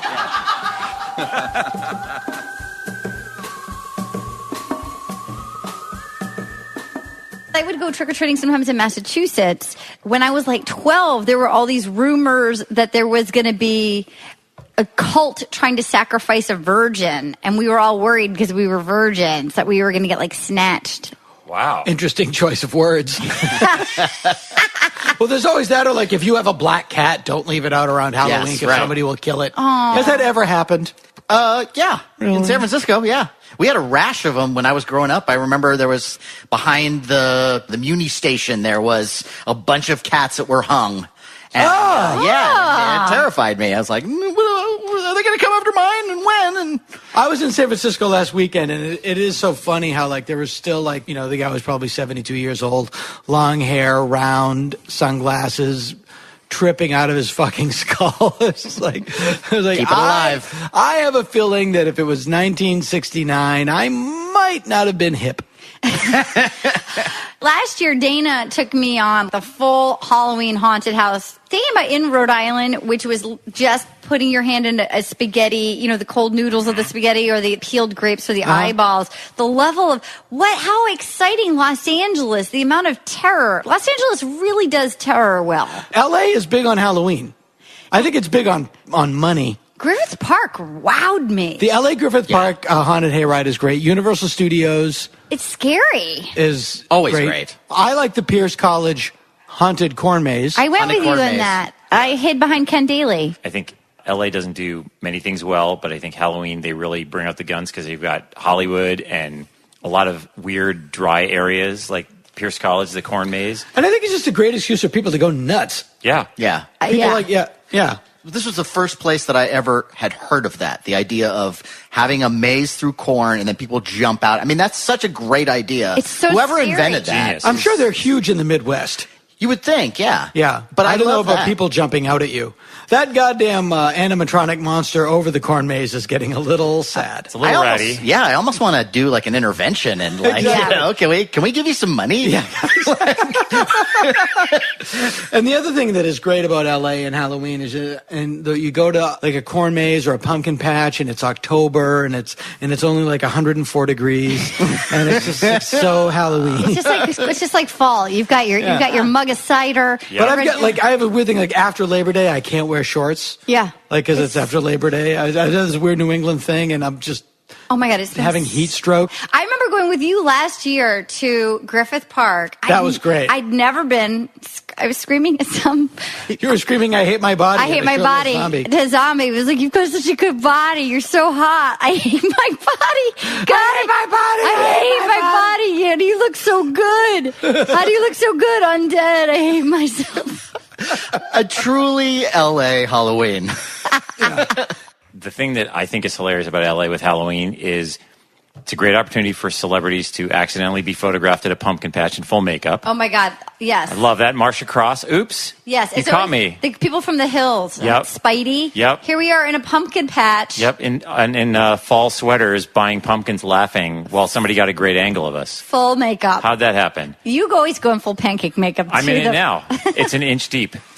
People always recognize me from my third evening at the Improv, and so I'm always just wandering around pumpkin patches, just waiting for that full that makeup photo app. I love it. I actually do think seriously that people, they get like fake nice around the holidays. Yeah. But I think in LA, certain people that embrace Halloween, that's the nicest they're at. Yeah. Because there's pumpkin patches, you drive around and you see the corners that actually have pumpkin patches, and people seem cooler. Like at Christmas, it's prettier. Yes. And when it's 80, but I think it's sort of, people get into the spooky mindset better in LA. I would also say that because you have LA with so many people who are into special effects and you have Imagineers, that the likelihood that you're going to get a really, really amazing Hollywood Halloween I don't display. like it. I prefer the down and dirty. Yeah, the old I like school. both. I want both. I like going to that haunted house that was set up that has effects that are almost as good as the Haunted Mansion. And then I want to go to the guy who got everything from the 99-cent store and just believed in a dream. I love the 99-cent store holidays. Yeah. I love those for every holiday. I love somebody who overdoes a holiday. Sure. I like something that the neighbors hate. I'm waiting for I'm waiting for Thanksgiving to pick up. Like the minute November 1st. Just kids, just everywhere you look is turkeys, everywhere you look is pilgrims. You love a pilgrim. There are pilgrim rides, which is basically like the Halloween rides, but basically it's just them hitting people with Bibles. Well, you run around screaming, white makes right, all of November. White makes right. You get a soaking wet Bible, a soaking wet King James Bible, and you can really knock the shit out of somebody. You do that at the Grove, right? You just ride around That's the how we trolley. kill our turkeys. We beat them in the head with a soaking wet King James Bible. At Whole Foods. The Halloween stuff at Whole Foods. Oh, my God. It's the best. What do they have? They have like a gluten-free skull that's really good that you can get. amazing. Yeah. Is that true? They have like spooky versions of all the NPR news reporters. An Ira glass, a gluten-free Ira glass head? Zombie Ira glass, if that's not too redundant.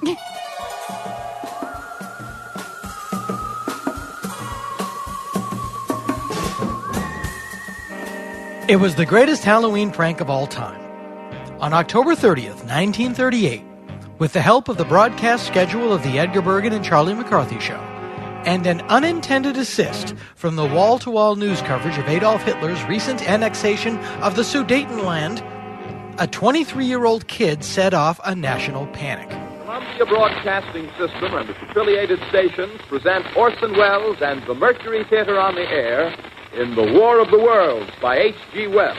Orson Welles, then all of 23 years old, the enfant terrible of the American theater scene, had been given a radio show, The Mercury Theater on the Air, on what was then the CBS radio network. Mercury Theater on the Air was classified as a cultural program, which meant it had no sponsor, which meant it had no commercials, which was one of the key elements that allowed people to mistake the fake newscast format of the War of the Worlds broadcast as the genuine article. And there was one other very, very important element to the Mercury Theater on the Air that led to the panic. Not a lot of people listened to it. Which is not to say that not a lot of people knew who Orson Welles was.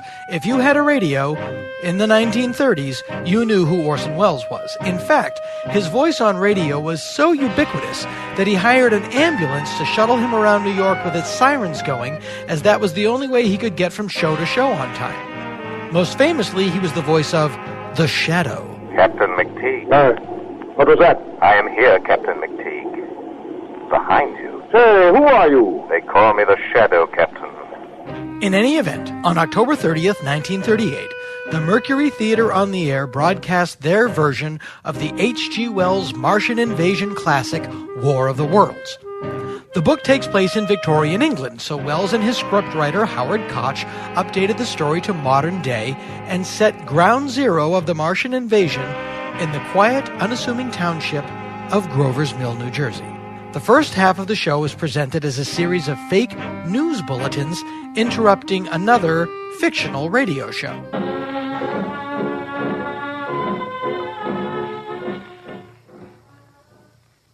Ladies and gentlemen, we interrupt our program of dance music to bring you a special bulletin from the Intercontinental Radio News. At 20 minutes before 8 Central Time, Professor Farrell of the Mount Jennings Laboratory, Chicago, Illinois, reports observing several explosions of incandescent gas occurring at regular intervals on the planet Mars. The spectroscope indicates the gas to be hydrogen and moving toward the Earth with enormous velocity. And on it went for about 10 more minutes, with additional reports of strange cylinders landing in a farm in rural New Jersey. And then, around 10 minutes in, things got really interesting.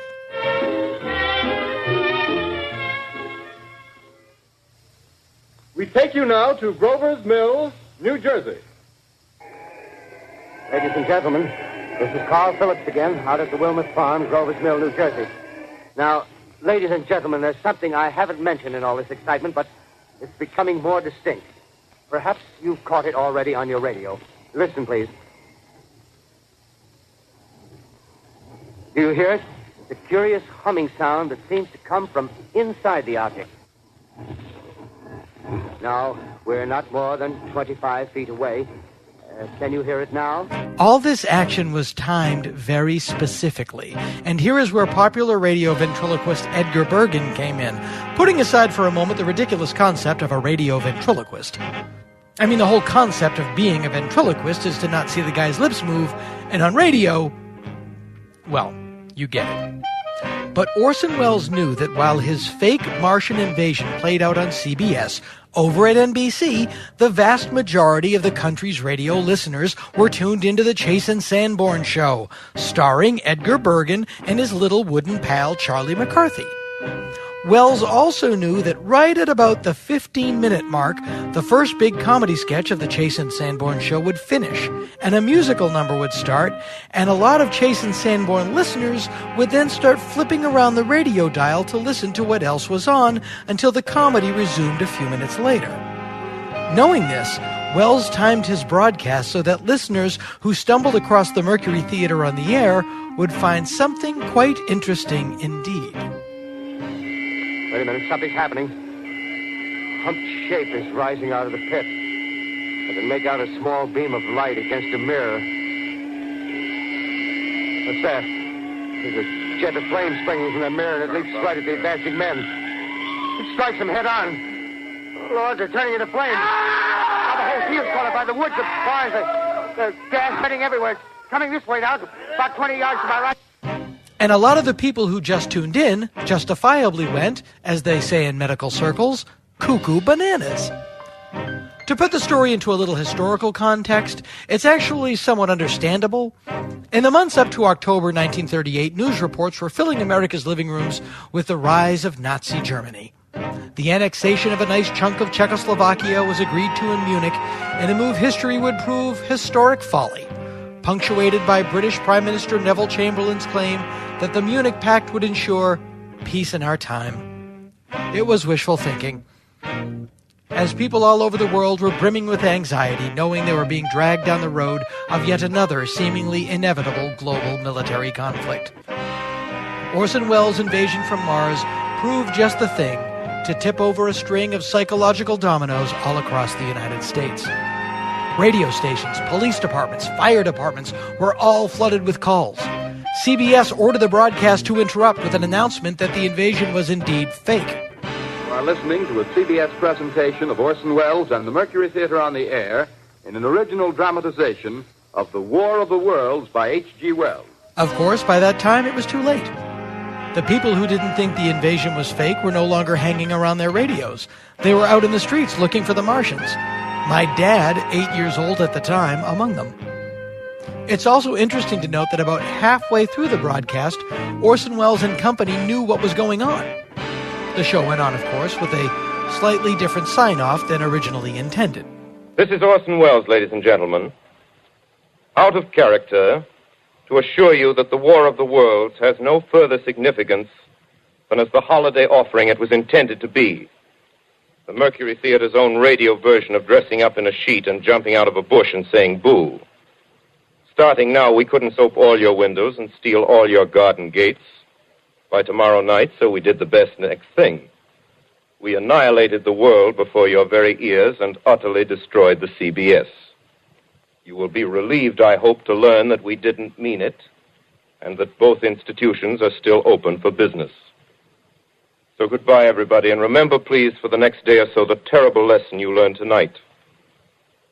That grinning, glowing, globular invader of your living room is an inhabitant of the pumpkin patch, and if your doorbell rings and nobody's there, that was no Martian, it's Halloween.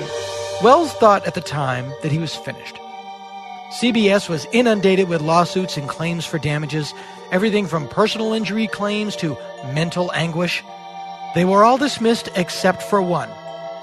A man in Massachusetts claimed to have spent the money he was going to spend on a new pair of shoes on a bus ticket away from the city, and Orson Welles insisted he be paid back. Lastly, 3 little things.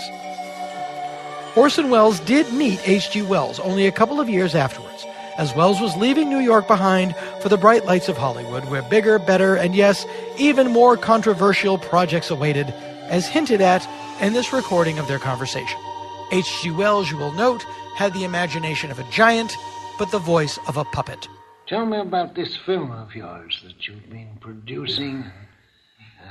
You're a producer, aren't you? You're That's right. Art director, you're everything. Well, Mr. Wells... What's the film called? It's called Citizen Kane. Citizen Kane, yes. Not C-A-I-N. No, K-A-N-E, and this Kane. is, of course, the kindest Ah, and yes. most gracious possible thing to do. Mr. Wells is making it possible for me to do what in America is spoken of as a plug. And he understands Do they this fine call old it American I don't custom. understand these words. Yes. Yes. You understand the value, however. Mr. Wells wants me to tell you that I have made a motion picture, and he's kind enough to ask me a leading question concerning it. I'm looking forward to it. You're very kind, sir. It's a new sort of motion picture with a new method of presentation and a few new technical experiments, a few new methods of telling a picture, not only from the point of view of writing, but of showing it. Citizen Kane would get Orson Welles into a lot more trouble than the War of the Worlds did, but that, my friends, is another podcast. Or better yet, go to danagould.com, click on our Amazon banner, buy the DVD, The Battle Over Citizen Kane. It will tell you all you need to know, not only about the War of the Worlds, but about the tremendous battle that raged between Orson Welles and William Randolph Hearst over the fate of Welles' masterpiece. If you don't own the DVD of Citizen Kane, you have to get that. You can also buy that on Amazon, or the audio record of War of the Worlds. Or, if you can find it, the film The Night That Panicked America, a 1975 TV movie that dramatized the broadcast that was actually really, really great. In any event, for all of your shopping needs, if you're on your way to Amazon, why not go through danagould.com? You get what you want, and without spending a penny more, we get a little something to keep the lights on. And lastly, for those of you who didn't pay attention in high school, Neville Chamberlain was wrong.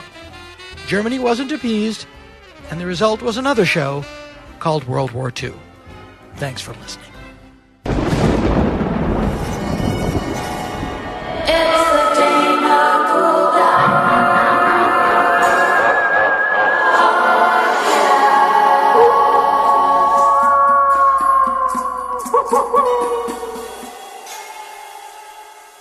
It does seem to me, and I might be crazy, it does seem to me that it's staying hotter longer into fall. That's true. Yeah. The blazing heat of fall. That's just Indian summer. Yeah. You can vouch that I'm not kidding. Like, we have candy and stuff. Because Yeah, I live in a go to your trick-or-treat house friendly neighborhood. Yeah, so it's just like, yes. and then there's just vanfuls of reprobates that get dropped out there. They're just like, okay, here, it's a grid, it's flat, see you in 3 hours. So it's insane. Yeah. And it never stops. Your neighborhood is awesome. You lock up the door and you're just going to bed. It's like 12:30. We better give him some candy. We want some steaks. You also know that I have candy for the kids, and then I have a full bar set up on the porch for the adults. People enjoy wines. When you pour a cocktail for a parent that's been trudging around with their kid, they love you. Yeah. They just go, oh my God, thank you. Thank you so much. That is so nice. Yeah. I'm drinking a cocktail, and I'm dressed like Paul Stanley. No, that is Paul Stanley. Hey, Star Child, can I tell you something? Is he Star Child? He is Star Child. God, these guys gave me nothing on that. Yeah. For knowing, they're like, oh, I know he's not Space Ace. That's Ace. Maybe you've seen a little movie called Kiss Me, the Phantom of the Park. Oh, my God. Oh, when my Anthony God. motherfucking Serby. The best part is black stuntmen. Black stuntman playing Ace. He didn't want to make the drive out to Magic Mountain.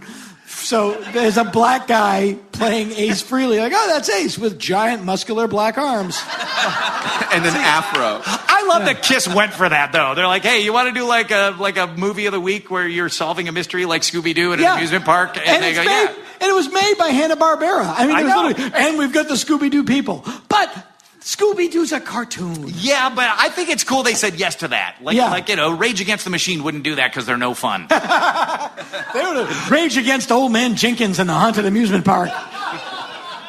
Yeah, they said we wanted to make a movie like the Beatles made. Yeah, I wouldn't go to Hanna-Barbera to make your Beatles movie. What's Sid Marty Quarto busy? I don't know. Maybe we could do a movie with Kiss where they befriend Sigmund.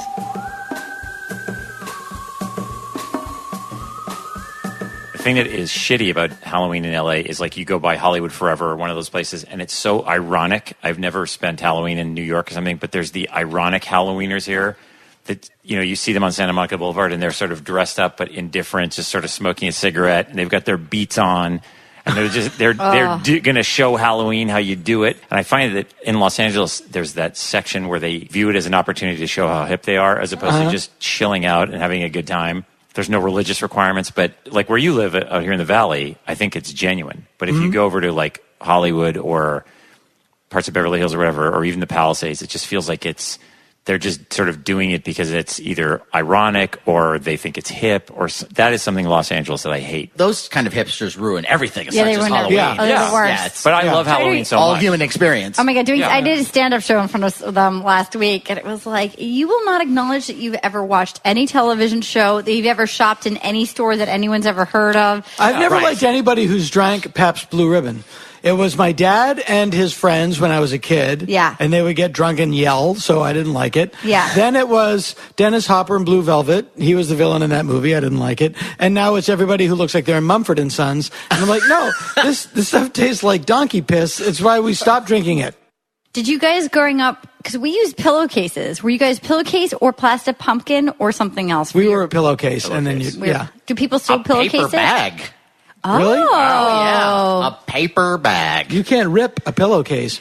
No, you Bitch. can't. Yeah. I learned that too late. What do kids use now? Plastic pumpkin? They're made. There's also like pre-made canvas, like Halloween bags. Ugh. Recyclable. The kids will use a Halloween pumpkin. I like a pillowcase. Me too. My mother would never let me take a pillowcase out of the house, period. Really? Oh, no. Neatnik? To this day, oh, yeah, big time. To this day, she has one set of sheets for her bed because she washes them and then puts them immediately back on so she doesn't have to iron them.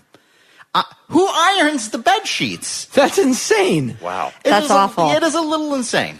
Has anything ever genuinely scary happened to you on Halloween as a kid? Like, did you ever get chased? Remember when you were a kid, you'd go up to kids at a party, want to chase me? Oh my God. That goes away with adulthood. No. Dating rituals. Hey, you guys want to chase me? I got to knock off this meeting with Ted. And as soon as we FedEx the stuff out to the main office, you guys want to chase me? I'm going to chase you. I've been waiting for you to ask that since I met you. They should have a chase me court at like any gym. That'd be nice. Just chase me.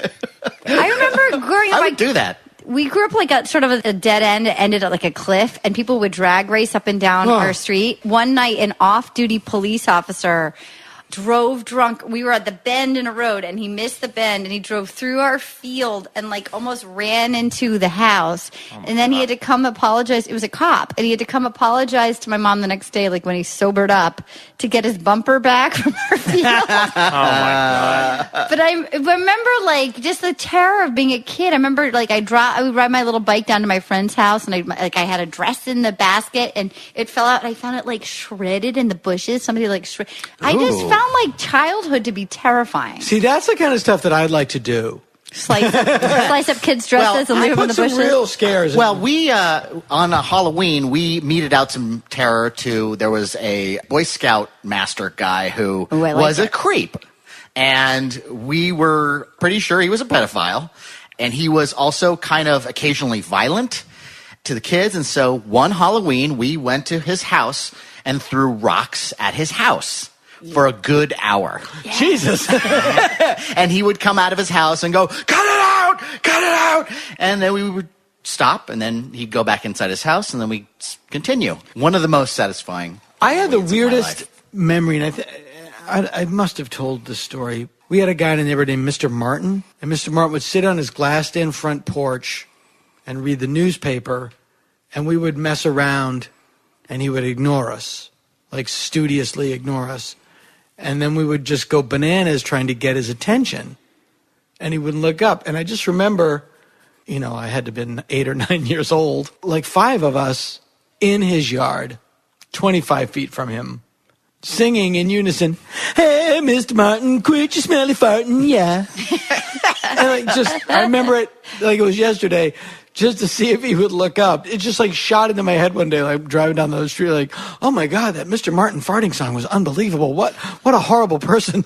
Did he ever look up? No. Wow. I would love to just, what was going through his head when there was these children I singing? hate kids. I hate kids. Those guys are actually pretty good. I'm going to sign those kids. They're They wrote a boys. song about me. We had a guy, because it was cold in Halloween, we used to go egging, and the eggs would freeze immediately on your window or your car, and it would ruin. Yeah, was it snowy? Yeah, it was always snow. Early October, you'd have snow, so it would be like, I'm a fat ghost because I've got my winter jacket underneath. I'm a fat hobo. I'm a fat Frankenstein. Oh, you put your jacket on, or it wouldn't be like, I'm a hobo in a coat. No, it would be, I'm a hobo in a very expensive winter coat. It would be winter coat, costume. So Yeah. to me, every year is just like sheet, holes, put it over my costume. I'm McCready from The Thing. Yeah, everybody was That's a perfect costume. everybody was fat something. That's a great costume. Yeah, they were fat something, but this guy Perry Clark, we hated him, and so we all went egging one year, and it was Halloween, and we were throwing stuff at his house and hitting his giant window over the living room and just laughing and throwing eggs because they were freezing. And a second later, his dad, one of those screen doors, burst out the screen door with a ball-peen hammer and started chasing us. Wow. So people just split, and I didn't think quick enough, and he locked onto me and started coming after me like a velociraptor with bad eyesight and a ball-peen hammer. And I just remember running in my costume and thinking, I've got to hide. So I dove into a snowbank, but was on my back, and then was sort of lying there and put snow on my face and thought, if I breathe, he'll see the mist come out of my mouth. So I just remember sitting there holding my breath, freezing in a snowbank. Oh, my God. While this old man with a hammer was sort of like walking around. What was he going to do? I thought he was going to kill me, so it was just like, I have to breathe. So it was just like, just barely sucking in this frozen air while this old man was How close was he to you? He got about 5 feet away from me, and I was freaking out because I thought, I'm here, he's just going to start pummeling me in the snowbank. Sounds like he was going to. That is really, you have really impressive survival skills. Like to put that thing together. There was nowhere to go except snow. Now, So what are you going to do? Think that things like childhood was scarier in like the 70s and the 80s? It had to have been. I mean, it was certainly more dangerous. It feels like it was like shady. Like right? I spent a lot of time as a child riding down unlit country roads in the back of a pickup truck being driven by a drunken person. Me too. Yep. Me too. You know, and it's there's your Halloween hayride. Yeah. I remember I was in the back of a Brat. Do you remember the Brat? Subaru Brat. Yeah. Yeah. Oh, yeah. Back of a green Chevy pickup. And just like, I'm alive. There was a section near our house that was called the Woods that I thought was this massive forest, and now I've gone back and I could walk through it in 30 seconds. Yeah. But there was a guy on Halloween that would take a BB gun and just randomly try to shoot your pillowcase to pop it open, and that would never be allowed now. But people sort of took it as a challenge every year to get through the woods in one piece. It was basically a sniper. I think the 70s and 80s, Halloween was viewed less interesting and less lucrative.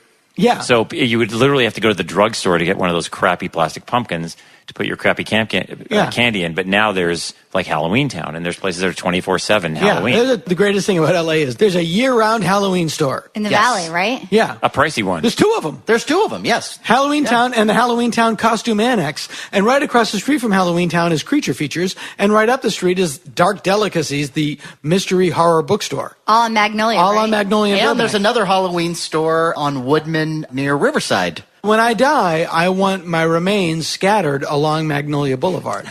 But I didn't The most say beautiful. cremate me. I just said my remains. Just throw chunks out a car window. I won't. I was planning on doing that anyway. Yeah. Driving slowly down Magnolia. Throwing chum down Magnolia. Chumming nerds with my corpse down Magnolia Boulevard. A man's life.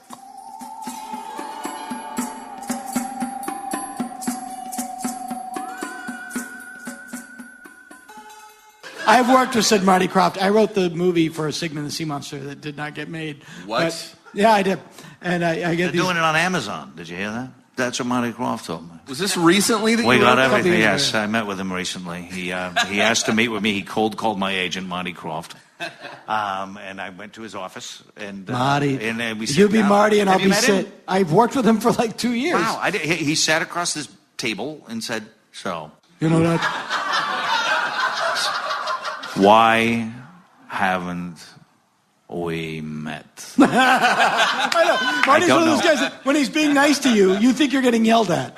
Yeah. I'm going to take you out. None of this egg white bullshit. We're going to get omelets with the yellow part in the egg. We're going to have real omelets. We're not like a couple of old queens getting egg whites. You and me, we're going to Art's Deli. We're going to have real omelets. Okay, I'm sorry. Toast with butter on it. We're going to eat like fucking men. All right, I'm sorry, Marty. And then his brother is very quiet. I was afraid to ask because he wasn't around and nobody was talking about him. Yeah. So I'm like, I don't want to ask about Sid. I had to check Wikipedia to make sure he was still around. I was writing the Sigmund movie. And I did. You had a voicemail. Dana, it's Sid. I just saw The Princess and the Frog. Boy, that's what Sigmund has to have. Kids gotta love him. What?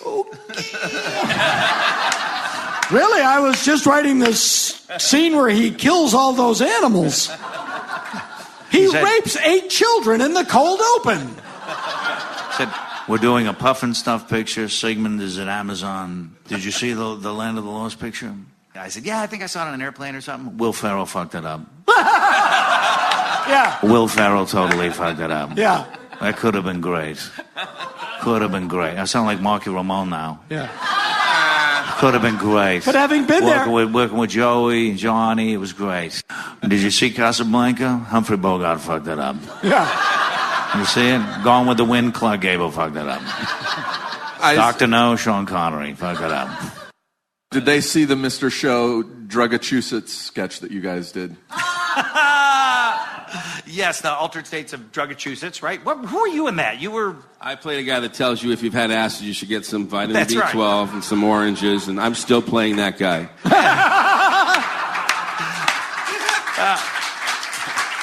And I was you like... played him in the Sarah Silverman show. I did. I played him also in the Sarah Silverman Free show. hugs. Years later, Then same I was like guy. the Charles Nelson Riley dude. Right? Oh, my God. That was the best. But that's funny because I got called in for this meeting and I didn't know, would they have seen this sketch? You know, it never was mentioned. And then afterwards, I looked up on the internet and somebody like The Onion had interviewed Sid and Marty and said, have you seen this Mr. Show sketch? And they said, yes, we thought it was very funny. But I don't think that he ever did the math that the guy that he was meeting with was the guy, you know, with his face painted green going, and like doing all these acid jokes, you know, about his old shows. Yeah. I don't think Sid thought it was funny. I didn't find that funny at all. I thought the thing is with Lidsville, kids love magic. They're the John Lennon and Paul McCartney of giant felt costumes. Sid definitely believes in the wonder of it. But you do wonder, like Lidsville, it's Charles Nelson Riley flying around in a giant hat. That's not made by adults going, what's good for kids to watch?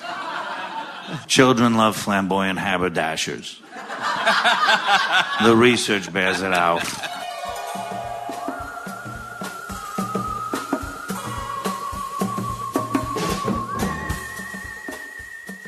I wonder, like, Spearmint Rhino, like those big strip joints on Halloween, is that a nice night or is that the saddest night there? Christmas Eve is probably the saddest night there. Yeah. I think every night is kind of a sad night. It is, totally. I bet you Halloween's fun. Yeah. Halloween's probably good. I bet you can get like, you know what? I'm sick of being Crystal, the one who dances to like, you know, Metallica. Yeah. Tonight I get to be free. It's my time to shine. I'm the naughty sexy kitty. Pumpkin. I'm yeah. sexy this. Yeah. Where are your dollars, guys? Yeah. Yeah. Halloween at a strip club, though, wouldn't you want to go the other way? Because you're always sexy, whatever, during the year. So, like Halloween, you're like businessman. Or I'm Hillary Clinton. Yeah. Old-fashioned underwater welder. Diving bell. Yeah, that's great. I'm Gail Gordon from The Lucy Show. This is Carmichael, make it rain. Oh, yeah. Yeah. Or like a 1920s swimsuit. Like, yeah, show some ankle. Yeah. Steampunk stripper. I'm the sexy beekeeper. I'm a 17th century cartographer. Yeah, but Christmas Eve, that's got to be said. Thanksgiving, no, that might be good. Christmas, I think Christmas Day. At a strip joint? Yeah, Christmas Day. They can't be open. I will tell you, as a former employee of a strip joint, they are open. Where did you work? In Calgary. What? Yeah, but they are open. But do you have Christmas in Canada? Nope. We couldn't figure it out. What did you do at the strip club? With a DJ? I was the MC and I worked the lights. I was 16, but they thought I was 18. How am I just learning this in you? This is actually more shocking than you shooting yourself in the foot. To be clear, I didn't shit myself in the foot. But that is a great story, though. I would love to do that. Yes. I'd love to do Someone that shot me in the foot, and in a panic, I shat in the wound. Yeah. I was being chased by my neighbor's dads, and I found myself running through the brownie fields. The only thing I could do to defend myself was to cover myself in my own fecal matter and breathe shallowly. Question. Yes. Did the strippers treat you like a baby brother? I was so By which terrified. she means have sex with you. I was so terrified. The only contact I remember having was with a guy who was a very giant macho trucker who was clearly gay and struggling with himself and hitting on me. How much money did you make? I made a lot in cash. And how did you I bet some leave? spooky shit goes on in the trucking world. Oh, yeah. Oh, my God.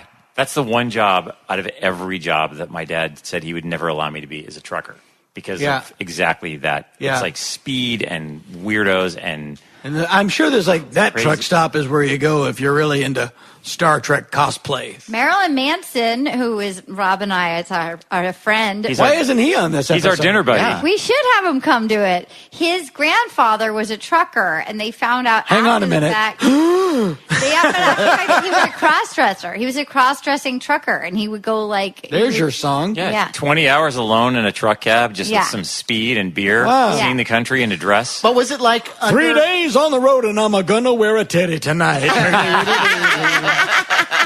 I believe it was 6 days on the road. Red Sovine, ladies and gentlemen. So would he wear the stuff under his other clothes, a la Ed Wood? Or? I don't know. Apparently, it's in his book. I would bet you he got in the truck and he's like, all right, Reg, I'll see you in Alabama. And then got in, went in the back, changed into dress, drove around, and just people couldn't see up in the cab. And he was just Right, he didn't wear a wig or anything. It was just, they could only really see his head. I would guess. Wearing, as Ed Wood has said, the clothes that make him comfortable. Exactly. You're in that truck a long time. Yeah, God bless him. Yeah. Years ago, Charlton Heston did the play A Man for All Seasons at the Mark Taper Forum. This was when he was alive. At the end of the play, the character in the lead is bald. He's old. Charlton Heston had a bald cap on over his wig. Does a cross-dresser put on their dress and then a costume over the dress? Does it become a Russian egg of alter egos, or can you just go straight out? A Russian nesting doll of alter egos? A turducken of a turducken of sexual confusion? Maybe Is it a turducken of gender politics? Maybe he dresses like a man on that night. Oh, there you go. Perfect. Yeah. That would be the ultimate thing. Who are you dressing up as? Your view of who I am. Sorry, set off a truth bomb. I wish that's how End of the you dealt party. with people. I wish you were always setting up truth bombs. Sorry, man. Can I set off a truth bomb? Let's say Richard Simmons, just as a random example, dresses up in a business suit and acts completely everyday Joe, whatever Right. that may be to whoever is listening. Yeah. Is that him doing a turducken, or is that just him? If Richard Simmons puts on a suit and acts like a normal person, you know he's had a stroke.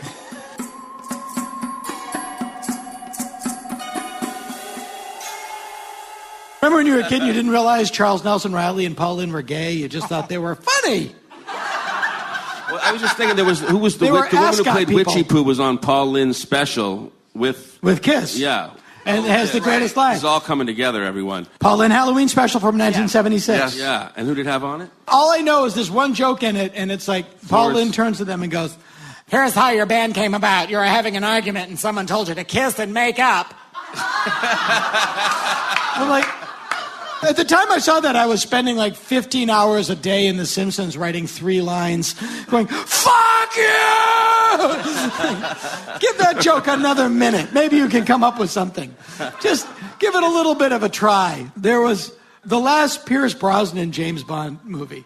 There's a line in the movie where the guy goes, "I'm Mr. Kill. There's a name to die for." A minute. Give it a minute. Give it to your paper boy. Give him 5 minutes. You can find a better joke. Pleased to meet you, Mr. Bond. I'm Susie. Have sex when we first meet. I'm sure we will. Yeah. What? Yes. I don't get it. I don't understand. I've never heard that before. Yeah. Sorry. I'm Mary Beth. I'm going to fuck you now. Well, apparently you are. Yes. The Sean Connery spelling bee. That was your old joke. Oh, wow. You have a steel trap memory. You are the person that introduced me to the expressions nar, doy, and reet. And reet. Reet was code for fucking. What's going on? Reet. Our friend would stay in my apartment, and I was like, I'm going to go home. Oh, no, Paul's over there. Reet. Oh, shit. All right. I have to credit a guy that I went to high school with, Sparky Jaquin. Who, his name was Sparky. Yeah, we were still using them long after high school. But yes. Tomcat, I've got. He had a stutter too. So Tomcat, after hopefully after I bring this girl home from the prom, I'm gonna get a little bit of ring. That's awesome. But I didn't. She just looked at me and went nar. But yeah, that's all right. Next time, Tomcat, I'm gonna get a little ring. It is perfect. Yeah, because it kind of says squeaky bed springs. It kind of says, you know what I mean? It's the perfect onomatopoeic. It's code. exactly what it's onomatopoeic. That's one of the things that changes from adulthood, that your looks evolve to the point that people no longer go, "Oh my God, you're so cute," and you stop telling your friends when you finger someone. I will never stop telling my friends when I finger somebody. Thanks, buddy. I'm gonna text message you next time it happens, Dana. Thanks, buddy. Phil's got to go to Cleveland to make sure that the Donnelly deal closes, and I've got to go down to the factory because there's some slowdown in the thing, and I got to say I fingered a chick last night. Get a little wait, mate. Smell this, Tom. Mate. I'm going over the notes of the meeting, and it says here that Doug and Felicia went to Pittsburgh, and then when they came back, Doug said he fingered somebody. That has to be Felicia. Doug, can you come up here and run us down who you've been fingering? Oh, no. Oh, Lord. As they say in show business, always leave them on the topic of fingering. We had a show called Fingertown. Fingertown. Where a boy fell into a magic hole. And then the world was all fingers walking around. And the villain was a thumb. Thummy. Spy Kids already did that. Never mind. Why did the show go? Well, everybody smelled like vagina. Aha!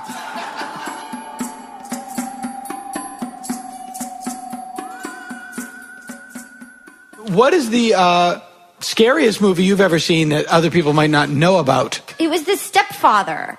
I love that. Oh my God. Terry O'Quinn. I screamed out. It was so great. Scary. It's so You guys know that one, right? scary. Mm-hmm.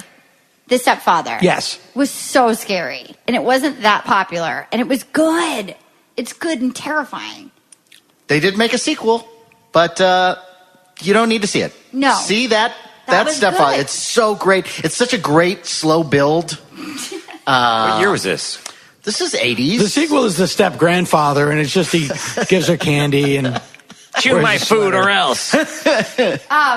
But yeah, it's all give us the synopsis. I can't remember. I just remember it was scary because it was like a believable family because it actually felt grounded in truth. It wasn't just like, oh, here I am at an abandoned campground. You know, Right. It's like it was so frightening. It's all about this guy who he will sort of put himself into a family, and the minute the family, he's all about family, and the minute the family disappoints him, then he has to kill them all.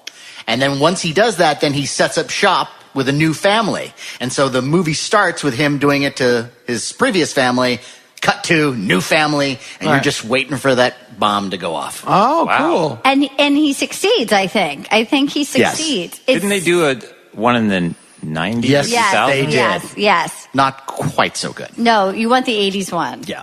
Yeah, well, all the 90s remakes of horror movies. Maybe the worst one, Jan de Bont's The Haunting. Oh, my God. Oh, horrible. Yeah. Jan de Bont's The Anything. Yeah. Scariest movie that you have seen that people might not know about? Well, you know what? I am going to throw one out there that was directed by Bob Clark, who later went on to make the Porky's movies. It's a great movie called Death Dream. And Death Dream is it's almost like a Twilight Zone episode where there's this guy who's fighting in Vietnam and he gets killed, but as he's being killed, his family is praying, please, please, please, make him come back, make him come back. Well, all of a sudden he comes back, but he's different now. Sure. And he's sort of a a la Pet Sematary. Yeah, but a little more of able to converse with people. But he comes back as like a sort of a zombie vampire, and he's sitting with a bunch of kids from the neighborhood. They're all asking him, "Well, what happened in Vietnam? Tell me what happened in Vietnam, and did you kill people and all that?" And there's this dog that's barking at him. All of a sudden, he just grabs the dog and just strangles it in front of all the kids, and the kids go, "Ah!" And you're like, "Oh, this is creepy." And oh, wow. Yeah, it's so good, and it's a little known gem. Check it out. Rob Cohen. It's Ty, the original The Haunting. Great. Freaked me out because it was all done with sound effects. Yep. And terrified me. And Trilogy of Terror. Trilogy of Terror scared the fucking balls off of me when I saw it. That movie is so scary. The three movies that I would cite were all TV movies from the early 70s. Trilogy of Terror, when I saw it, scared the shit out of me. The Night Stalker, when I saw it, great, scared the shit out of me. I was 8. Let's Scare Jessica to Death, which is not a TV movie. Amazing movie. Great movie. So happy you mentioned that. Yeah, Let's Scare Jessica to Death, not a TV movie, but really scary. The title Moody, sounds atmospheric. so frightening. The title sounds terrifying. Title sounds terrifying. Another great TV movie, When Michael Calls. Love that movie. Wow. Very scary. Yes. Yeah. It's Don't Be Afraid of the Dark, of course, the original. Yes. When Michael Calls, woman keeps getting phone calls from her dead nephew. Wow. Really done well. Really done well. I believe Ben Gazzara's in it. I think so. So we all should have seen it. But the TV movie that really scared me the most, and again, I was in junior high when I saw it, but Helter Skelter. Oh, yeah. Yeah. It wasn't fake. Yeah. Right. It was like, and all those other movies, you go, but I remember watching that and then going, gotta go to bed, like, oh, that happened. Yeah, I've never seen That that. really I can't roll like that. It would scare me too much. And Railsback is wonderful as Manson. He's a delight. He really is. He's a delight. I would call Steve Railsback performance as Charles Manson a frothy confection. Night Stalker, I think you and I have talked about this, but the episode where they had the headless motorcycle guy, we lived out by this road that was very rural, and motorcycles would go up and down it, and I was so scared when I would hear a motorcycle, I spent the night under my parents' bed. Because it scared me so much, and it was the crappiest episode because it's clearly the stuntman with the paper mache neck that's 5 feet high. Yeah, people. Yeah, they just. I would argue, but he's got a 2-foot neck.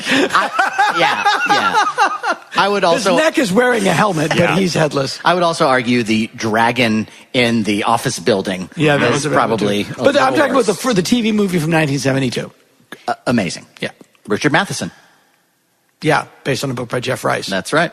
It's funny what scares you when you see things when you're just too little that aren't necessarily meant to be frightening. But I remember I saw the Kiss movie. Kiss meets the Phantom of the Park? Yes, my parents were out for dinner. Our babysitter watched it. I think I was like 4. I think that was on TV, wasn't it? Yes, yeah. TV movie. That scared me. Also scared me, which I should not have seen as a child, was Sudden Impact, Dirty Harry. Yep. It was terrifying. Really? Well, this was like a gang rape. Yeah, that's no good. At a seaside amusement park. At an amusement park that I should never have seen. And she goes to kill all of her rapers. And then I remember an episode of Chips where there was Hell's Angels. This just really took a left turn. I was not expecting There was this. an episode of Hell's Angels, and they captured this girl, and they were doing the blanket toss in the air of the Hell's Angels, and it went from fun to a nightmare. They were tossing her 100 times in the air, and that was I was 3 or 4 when and I remember just thinking the Hell's Angels were gonna come kill me. But there's an episode because it was a Chips episode. It was all right, we've got to hide. Where should we hide? The off ramp of the 5. I just cited a Chips episode. We've got to hide somewhere on the freeway. I just cited a Chips episode. I think I got hot. Well, there was a time when I would watch horror movies, and there would normally at this time on this certain channel they would play horror movies. But on this particular day, they played a different movie. They played The Music Man. But my brother told me it was a horror movie and there were ghosts in it. So I watched the entire fucking Music Man, waiting for ghosts. And there's a weird flashback scene. He goes, "There are the ghosts." I'm like, those aren't ghosts. Yeah. This is the worst horror movie ever. And for that alone, I will hate my brother. That's really cool. Till the end of my life. Craig Bierko, Music Man. Yep. And now Wayne Brady, I believe. No, he's doing Kiss Me, Kate. Yep. Huh. I know this is going to be weird, but I'm going to sudden impact you this Halloween. Oh my God, why would you do that? Are we going to go out to an amusement park in Rye, New York? And you're going to Yeah, I don't want to ruin it. Was the Kiss movie actually supposed to be scary? It was done by, I believe, Hanna-Barbera. It was. And the interesting thing about it was, as I've cited on this podcast many times, Paul Stanley's speaking voice, which many Kiss fans were not privy to prior to that when they were all sitting around the pool. And suddenly it's Demon Starchild. Terry and Elaine are stuck on the Ferris wheel. Wait a minute. We really need to find our talismans and save them. No, wait a minute. That is a spot-on impression. Wait a minute. Was it supposed to be a frightening thing? I think it was. The quick backstory is... Black Ace Frehley. Yep. Kiss was at their peak. They were trying to market them. They signed a deal to do this terrible movie. They shot at Magic Mountain. Everything Dana said is correct. Ace Frehley, so high on drugs, or Peter Criss, one of the two, he wouldn't show up, so they used an African-American stuntman who's clearly an African-American stuntman in that makeup. And Ace Anthony Zerbe picking up a check. Yep, and Ace Frehley contractually wouldn't say any of the lines, so all the stuntman could say is "Zeaux." Oh. It's a disaster. Okay, I need to see it They tried to again. stop it. Oh, they did? Yeah. I didn't know. I don't know the inside story of it, but it is amazingly bad. And Paul Stanley, who I got to say, I see all the time in the neighborhood. He's at the Color Me Mine a lot with his son. No. And he's a doting, wonderful father. Color Me Mine? Yeah. How old is his son? He's got a little kid. He's got a second, Super talent. second around. And he's like, "You are painting the Dickens out of that toadstool." Wait a minute. Is he gay? No, he's just from Jersey or whatever. He just has a very thick Jersey accent. Listen, I'm going to tell you, we came in here. I wasn't knowing what I was going to paint, and you painted it. You painted a sleeping deer with a baby, and I'm just astounded at how good you've done. No. You are rocking and rolling that. You are rocking and rolling the frog in bib overalls, taking a nap under that toadstool is what you are doing. No. I remember being so afraid of them, too. They were so frightening to me. Them and Ozzy Osbourne. It was just they were so scary. We saw Kelly Osbourne in Halloween Town yesterday. Ken Daly's girlfriend nearly plotzed. Oh, my God. She's so cute. She is cute. Yeah. Kelly? Yeah. She looked okay. She's cute. Yeah. Did you get at that? Did you sudden impact her in Halloween Town? Turns out her hair is really purple, if you know what I'm saying. The cap is matched, it's right. Sure, she's pink on top, but in the basement, black as pitch. In the basement, black as pitch. Black as pitch.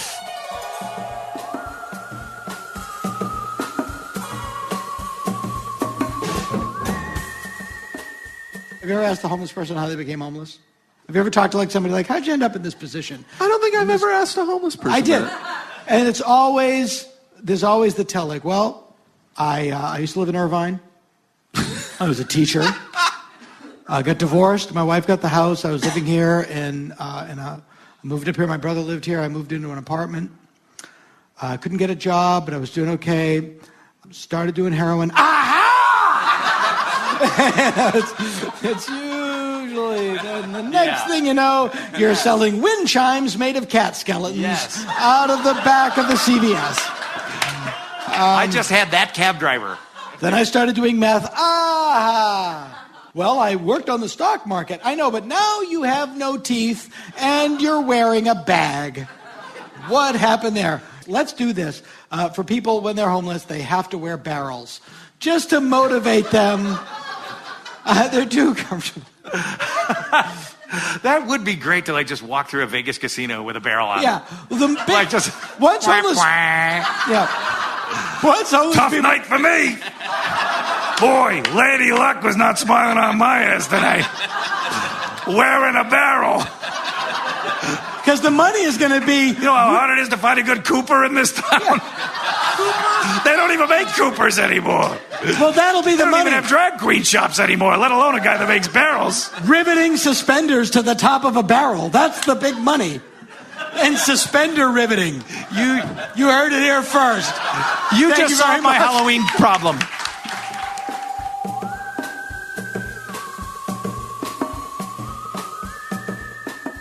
This has been the Dana Gould Hour, brought to you by the Internet. Music by Andy Paley, with Jake Posner behind the board. Produced by Jeff Fox. Graphic design and web production by Spencer Hunt and Segan Friend. Sound editing and post-production by Jalinda Palmer and Joe Napolitano. Hey, if you enjoyed the show, why don't you drop us a line at show@danagould.com.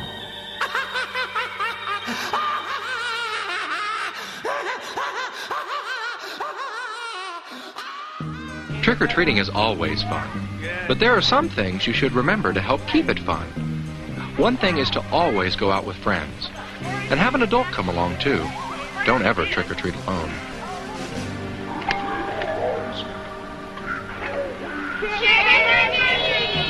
And if someone you don't know very well invites you in. Look, tonight. Would you like to come in? I have more treats inside. No, thank you. No, thank you. That's right. Say, no thanks. And don't eat the treats while you're collecting them. Stay in your own neighborhood. Don't get too far from home. Don't worry, you'll collect enough treats.